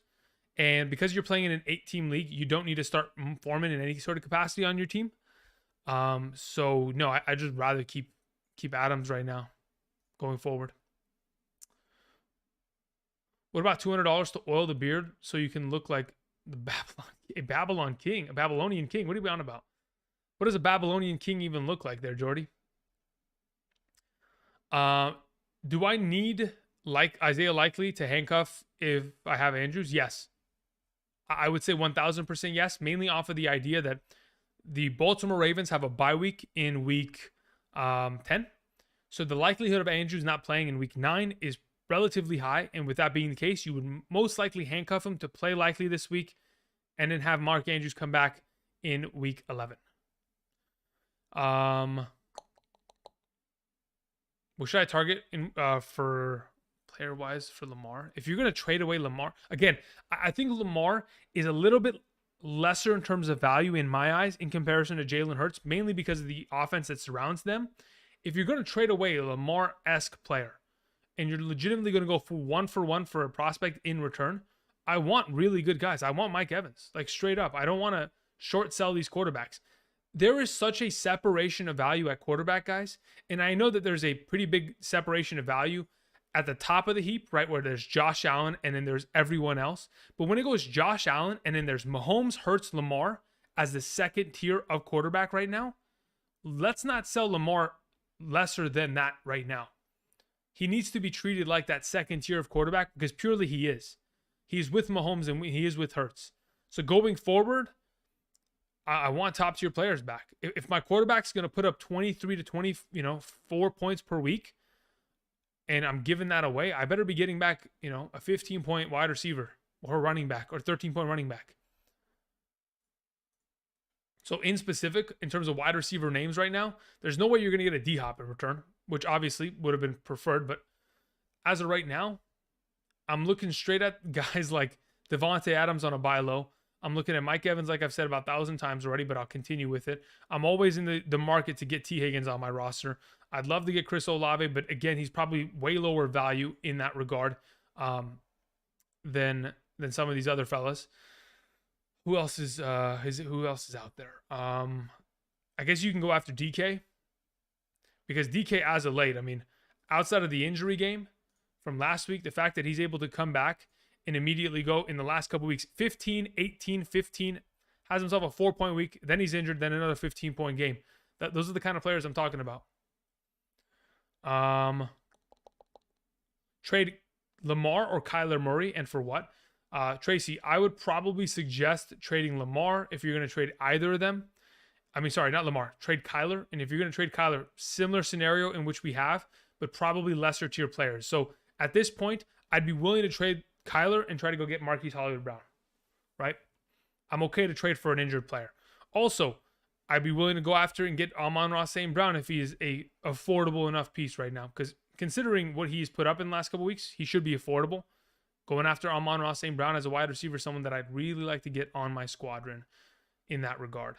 Luis Castillo says I'm 2-6. Was offered Evans for my Aaron Jones. Okay. Who do you have? You have Swift, Singletary, you have Etienne, you have Gus, you have Robinson. Your wide receivers are Hill, Dobbs, Lazard, Judy, and Michael Thomas. I probably don't take that trade. I think I keep what you have. I keep Etienne, Swift, Jones at my flex. I play Hill. I play Judy for the next couple weeks here and see where it goes. I don't know if I want to move Aaron. I think they're very similar of value, but considering you're playing in a standard league, I don't think I'm making that trade just yet. All right, let me get back into this chat real quick. All right, before we continue, I want to thank you guys for joining us on Monday night here. If you guys haven't already, do me a favor, go down to the, just scroll a little bit, click that like button down below. We greatly appreciate it. Again, while you guys are at it, if you want to check out the description, we have the link to Prize Picks. So if you guys want to continue to play daily fantasy, you can check that out. If you click on the link and use promo code Andrew, when you make a first-time deposit, you'll be given a first deposit match up to $100. Again, that's a first-time deposit. So if you're interested, check that out. Use promo code Andrew. Also, there's a Patreon down there for those of you who are interested in getting my weekly rankings, PPR, half PPR at a full capacity on Thursdays and Sunday mornings. So if you don't want to have to wait, send in donations, hope that you get your question answered in some sort of capacity on Sunday morning before kickoff, within that 2-hour stretch, Patreon's the way to do it. You can check that out. Support me that way. Be greatly appreciated. Thank you. Locked Screen says, sorry I spammed the chat. Desperate for a professional. What are we looking for? Professional help? I don't know if I'm professional help. Again, I will never consider myself an expert or a professional. I mean, yeah, there's no such thing as a fantasy football expert, right? Because yes, there are ways to help us find a conclusion in regards to what we're potentially predicting, but you can't be an expert if you're going to be inaccurate to a really high capacity, right? And there are very few people that are super accurate at what they do via fantasy football and predictions. And quite frankly, some of those people make me think that they have the sports almanac and, they're like Biff in Back to the Future, and they're ripping it off, and they're like, you know what, let me just go ahead, let me put in a couple names here wrong on purpose. Otherwise, they have the almanac and they're racking because of it. But anyway, I do appreciate that compliment. Locked Green, Screen Green. Why am I saying green? Lock Screen Gaming. Do me a favor and just type in the chat. What's your question? I'll help you out. Let me scroll back up. Who was after Lock Screen? Because I don't want to miss anybody, but maybe I have to. It updated pretty badly there. What kind of a mic do you have? Kaden, I think this is... I don't know. I think... Is there a brand on it? Aha. It's called the Shure SM7B. It is a very pricey microphone. I'll tell you that much. But it is a pure podcast mic. So if I'm not mistaken, at the time that I purchased it, it was like $400 just for the mic. Just for the mic. Not even the cords, not even the cloud lifter, not even the, what's it called? What is it called there? Goodness gracious. I don't even want to say the wrong thing. I don't even remember what it's called. There's a box over there on top of my monitor or on top of my computer, my tower that does everything. It's a very, very expensive investment for a podcast mic, especially of this quality. I don't think this is necessary. I think, for those of you who have been around for the channel, I used a very low quality mic for a very long time. Obviously, for professional purposes, you got to, spruce it up a little bit as it go on. But I don't think it's necessary to drop $1,000 on microphone equipment. First in the waiver wire, says Edwards. Edward says, I'm in first place as well. Difficulty picking up likely. Yeah, you shouldn't pick up likely as your first waiver wire option. Edward, I would suggest that you legitimately don't pick up anybody and you wait until after waivers run and hope he's there. If he's not there, you go and get another tight end. But yeah, you should absolutely not be using your number one.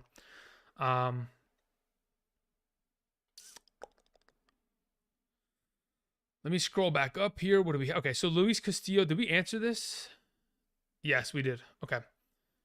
Should I pick up the Bucks or the Ravens defense?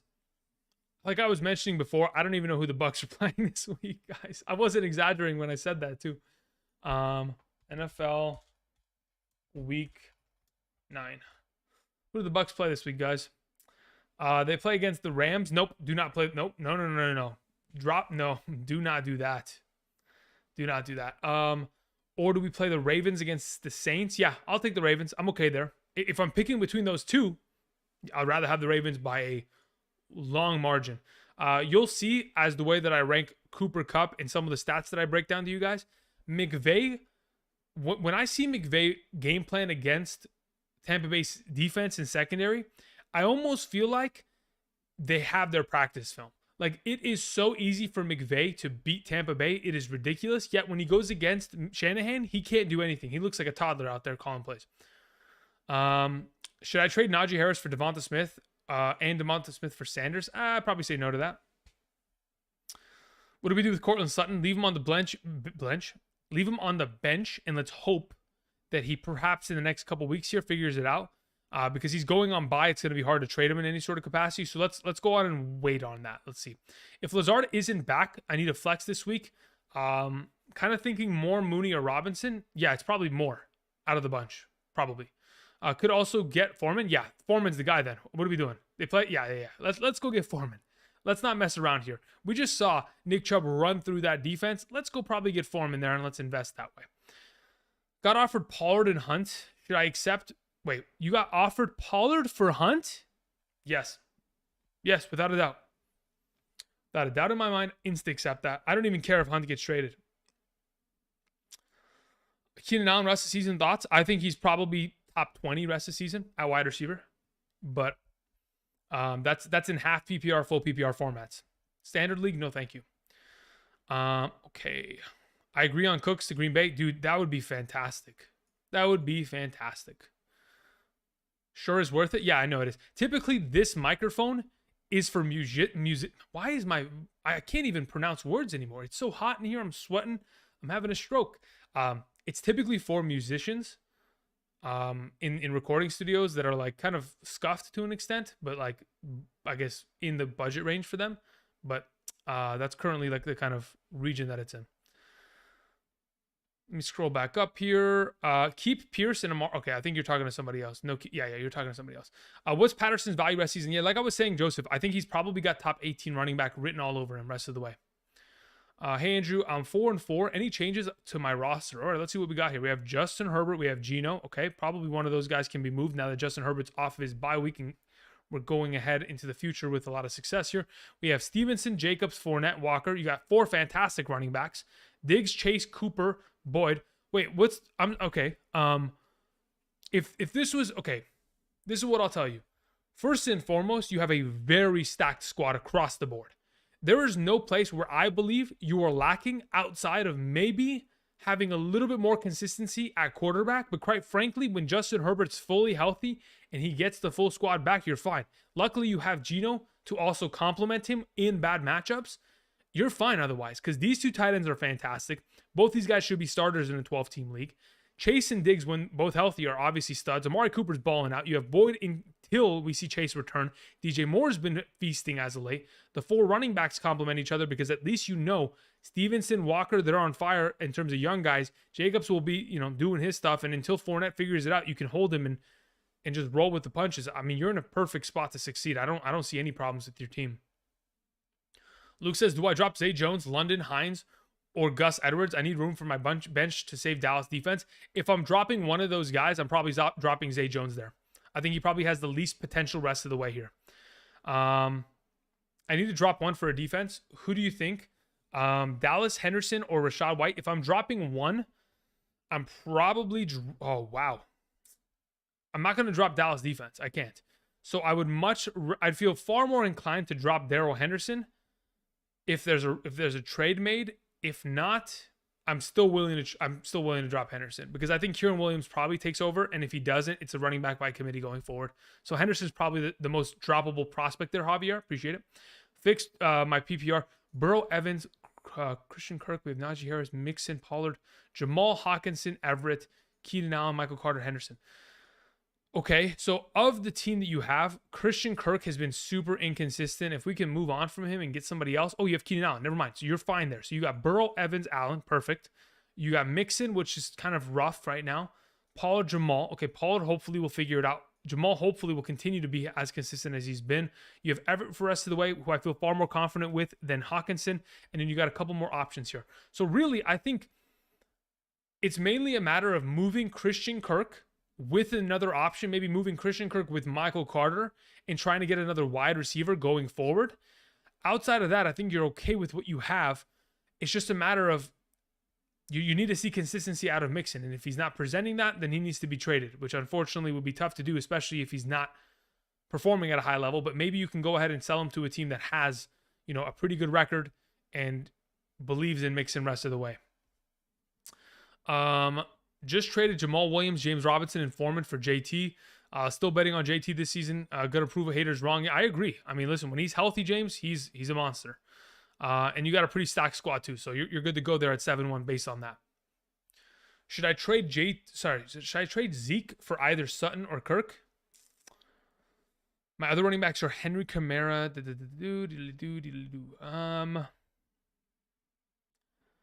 I'd probably say, oh man. Here's the thing. I'm thinking to myself, Zeke's value going into the bye week isn't going to increase or decrease, but the value of Sutton and Kirk could also fluctuate. They could get worse. They could get better. My issue is both these guys are so inconsistent that I just don't even like the idea of investing in them at this moment. That's my only issue. 2 and 6, I have Brady, Singletary, Eckler, Tyreek Hill, Higgins. Okay, this is actually, we could work with this. Okay, so here's the thing, right? Charlie, Singletary's got to be improved upon, right? So we got to have to move Ayuk. We got to have to move Juju. We might even have to move Pittman, all for the singular purpose of getting a better running back. And it doesn't matter. I mean, literally, we will take anybody in the range. I mean, I'm just going to start rattling names, and you got to start knocking on doors and asking if they've heard about the Church of Jesus Christ, and just start offering all the potential options that you can in that regard. So here's the names that I'm interested in and you got to ask for. Now, obviously some of these guys are out of your range, but maybe, just maybe you can go for them. I'm knocking on doors. I'm asking for, hey, can I get Cordero Patterson? Can I get Swift? Can I get Sanders? Can I get Damian Pierce? Can I get Aaron Jones? Can I get Leonard Fournette? Can I get Kenneth Walker? Can I get, there's no way you're getting ETN anymore. Mixon. Jonathan Taylor. Who else? Maybe Mostert, if in fact there's no trade in which the Dolphins get a running back by tomorrow. Those are the kind of names I'm looking at. Those are the kind of names I want. You could even probably invest extremely low and get James Conner out of somebody, but again, that's a little bit risky in that regard. Is Cooks in a drop if not traded at the deadline? I mean, in a half PPR this week, what did he have? Like 9.8 fantasy points? I think he's a wide receiver 3, but outside of that, he's not anything more unless he scores a touchdown, which makes it super volatile. Andrew,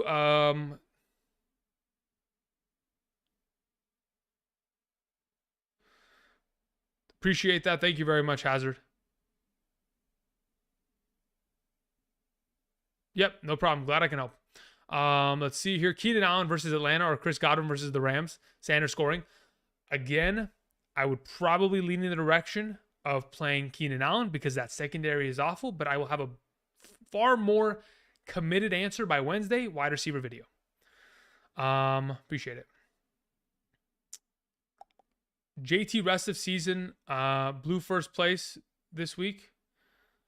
Oh, Kobe. Yeah, you're saying that you had Jonathan Taylor. You lost first place because of him.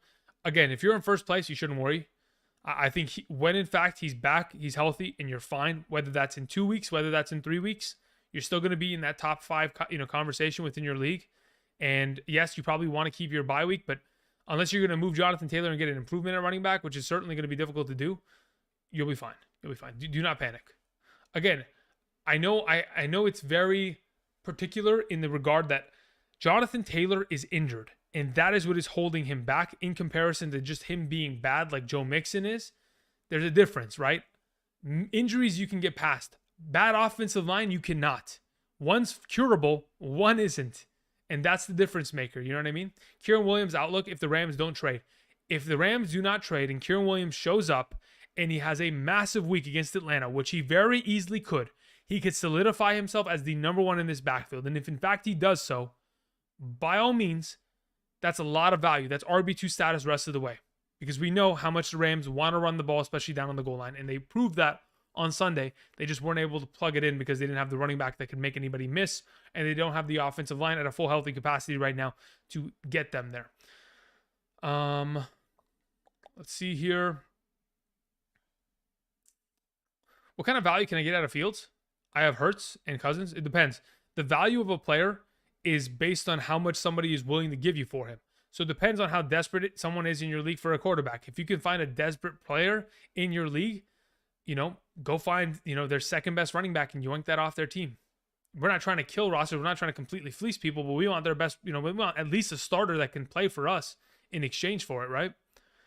Let's see here. JT will be back once healthy in 5 to 6 weeks. What do you mean once back? He's not going to miss time. Unless you've heard something that I haven't, and there's definitely possible. I'm not saying it's out of the realm of possibility, but I have not seen a notification in regards to him missing significant time because of it. Okay, guys, we are about almost 2 hours into the broadcast. That's typically where I like to hold it. So I got about 10 more minutes here.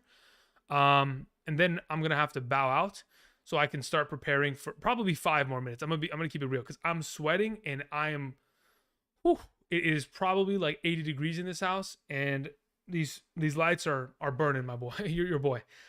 So as of right now, I am probably going to try to close out here with a couple more questions. If you guys could do me a solid, click that like button down below. It'd be greatly appreciated. If we can get to maybe 200 likes before the end of today's stream, that'd be really helpful. I'm telling you guys, it literally takes 0 effort from you, and it helps me out a lot. You may think 1 or 2 likes isn't going to make a huge deal in the entire algorithm scheme. I can assure you it really does. So if you guys could do that, it'd be greatly appreciated. Guy in my league dropped Foreman. Really? Had Foreman dropped him for Carter and dropped Carter for Cincinnati. Yeah, you need to get Foreman and you need to get Carter here, Nick Graham. Should I trade Russell Wilson and Van Jefferson for Justin Fields? Yes. Absolutely, Jason. Lock Screen Gaming says Fields, Eckler, Etienne, Godwin, Palmer, Waller, Mixon, Ryan Suckup, Vikings defense. Is it good enough? Is it good enough to win the whole thing? Probably not. No. Is it good enough to have a solid base to where we can improve upon it? Absolutely. But the difference between winning and losing here is not a matter of your running backs, because you have 3 studs. It's a matter of Waller getting healthy, Palmer being relevant for the next 2 to 3 weeks until you can find someone else to fill in for him, a la Gabe Davis, etc. And then, I mean, you know what? You're not in a bad spot. I mean, I'm looking at this team. I'm thinking about what they have rest of the way in terms of strength of schedule, and you're not even in a bad spot. I know your record's pretty busted right now. Wait, you have Lamb as well? Wait, you have a Lamb? Okay, you have him on your bench because he's on bye. Yeah, I mean, I truly don't think you're in a bad position at all here. Obviously, your record is really busted, and that's going to be, I mean, how many weeks do we have left? 9, 10, 11, 12, 13, 14. We have 7 more games here. To win out, I mean, you might have to trade Lamb. I'm not even kidding. To ensure a victory this week, you might have to trade Lamb, go get Devontae Adams, just straight up. Put him out as your wide receiver too, and then start pushing, right? I'm almost thinking of that at the moment. Let's see here. Would you trade Olave for Deebo Samuel?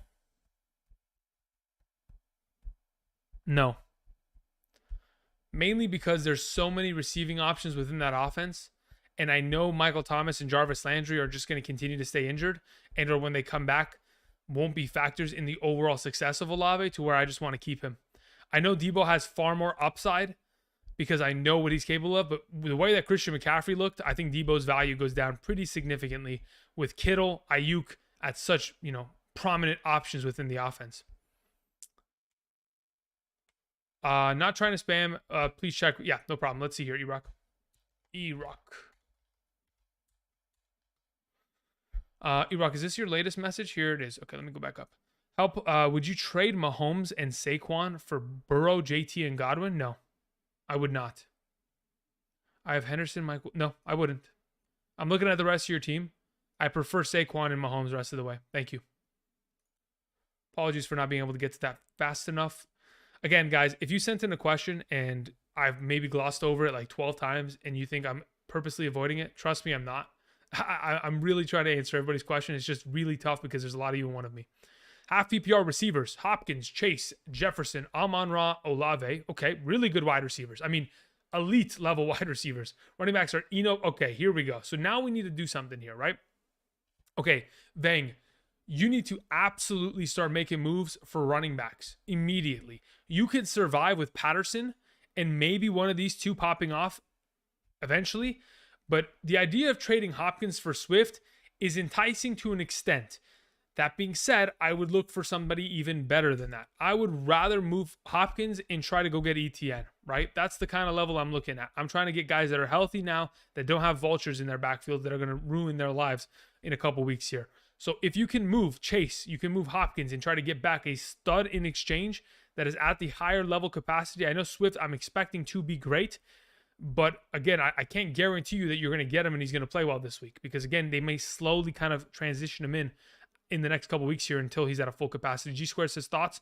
2 message split. Okay. G Squared says, is Swift, Aaron Jones, Amon-Ra St. Brown, JJ Waddle, Hurts, and Freiermuth solid enough? Yeah, I think so. I mean, look, you have, in my opinion, 2 top 15 backs. You have 2 top 12 wide receivers. You have a top 3 quarterback. You have a top 6 tight end. And then you have Amon-Ra St. Brown. Yeah, you have 3 top 12s in my mind. No, you're fine. There's nothing to move there in any sort of capacity.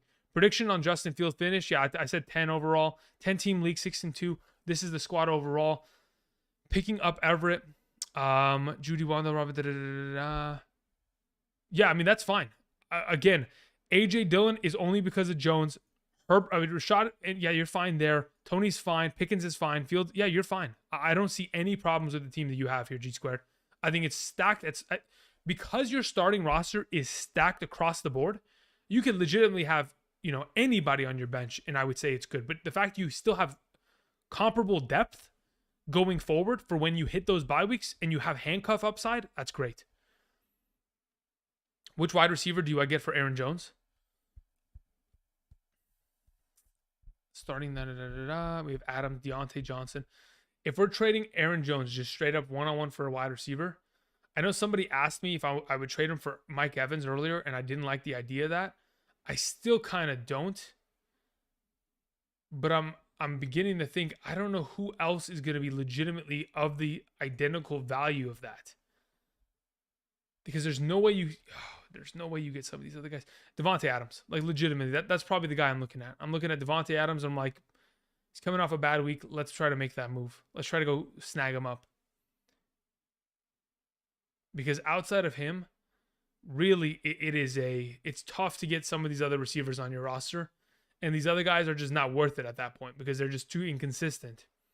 So it's got to be somebody of that level. I know it seems like I'm giving big names, but that's really what he's worth. In my eyes, at least. Now, if you go to the Devontae Adams manager and you ask, hey, yo, what do you want for him? And he doesn't want Aaron Jones. He wants something lesser, then, hey, we'll take it, right? That's the art of the trade. Brian says, thanks for all the work. Yeah, no problem. Gino, JT, Jacobs, Walker, Godwin, Lamb, Higbee. My bench is Watson, Lazard, Boyd, Gus Edwards, Bateman, Hurst. Suggestions on any moves we should potentially make here? Okay, you have 2 solid running backs. You have 2 solid wide receivers. Obviously, this one's going to be on bye, but you're going to be okay for right now. Gino's fine. Deshaun Watson will eventually return. Lazard is injured. Boyd's going to be fine. He'll pick up the lack or slack from anything that's missing there. You have Edwards as a depth play, which is fine. Bateman's injured, which kind of sucks. So you have multiple injured wide receivers. You need to probably get more wide receiver depth that is currently healthy, unless you're currently rostering them as IR spots. If they're IR spots, that's fine. Hayden Hurst is fine there as well. In terms of any moves that you can theoretically make, I think there's a very good argument to be made in regards to maybe you can't move any of these bench guys. I doubt that's I doubt that's possible. It's going to be tough, to be honest. If you're going to move anybody, it's Jonathan Taylor, and you move him for an upgrade at wide receiver, just so you don't have to always play Godwin, and you can play Godwin at the flex. But that would be the only thing. But quite frankly, if you've got a solid enough record there, Brian, you don't want to make that move because you'd rather wait for JT to come back. Okay, guys, that's going to be it for me. Would you trade away Debo? Yeah, I don't mind that. I'm okay with trading away Debo right now. Cameron says, help me out, brother. Yeah, I'm trying, dude. I'm literally going to fry out my brain over here because of how hot this room is. Full PPR roster, we have Jackson, CMC, Pierre. Okay. Andrews, Walker. My bench is Mooney. So your biggest issue is Pittman. And quite frankly, it's not even that big of an issue to have because eventually he'll be okay. But for right now, we got to have to, kind of work through the kinks with Sam Ehlinger. Otherwise, you can't move anybody. Lamar Jackson's a keep. McCaffrey's a keep. Pierce is a keep. Cooper's a keep. Andrews is a keep. Walker's a keep. Everybody on this bench is relatively irrelevant, I would guess. Gesicki's tradable, I suppose. But quite frankly, you're not going to be able to... I mean, if you can trade Gesicki and Pittman and go get an upgraded wide receiver, by all means, let's do it. But it's going to be tough to do so. All right, y'all. I appreciate you guys coming out. I'm going to cue the music, and I'm going to call it there. We will be back tomorrow for our, of course, top 36 running back rankings for the 2022 fantasy football season for week 9. Outside of that, of course, Wednesday wide receivers. Thursday will be something spicy. Friday will be something as spicy, hopefully. You just got to keep an eye out for those. Saturday we'll live stream. Thursday night we'll live stream. And Sunday morning, as per usual, we'll live stream. So a lot of content coming your way. 3 more live streams later this week. Videos every day. Thank you, everybody, for watching. Thank you guys for helping us, of course, surpass. Oh, we're not there yet. Can you guys, there's 12 of you out here. Click that like button. Do me that solid. Be greatly appreciated if you guys could do that just to help me out and kind of get us back on track there. For those of you who asked any questions in the chat, I will try to answer those as we are closing out today's episode while the music cues. But either way, I'm cueing that music, and I'll answer as we sit here for the credits. Thank you, guys. And I'll see you guys next time. Peace.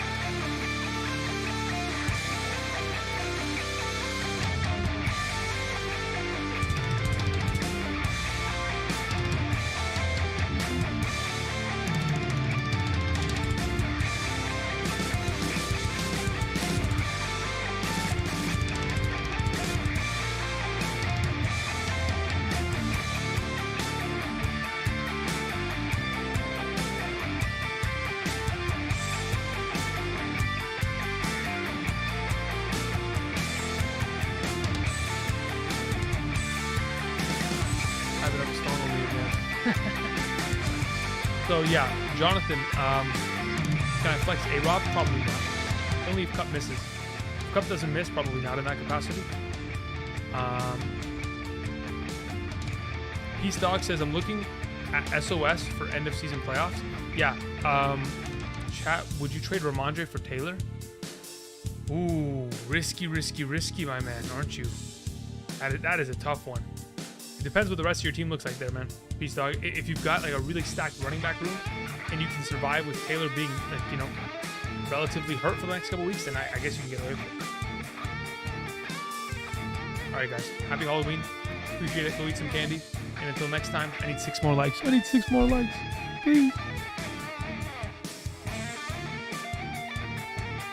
Good night, guys. Peace.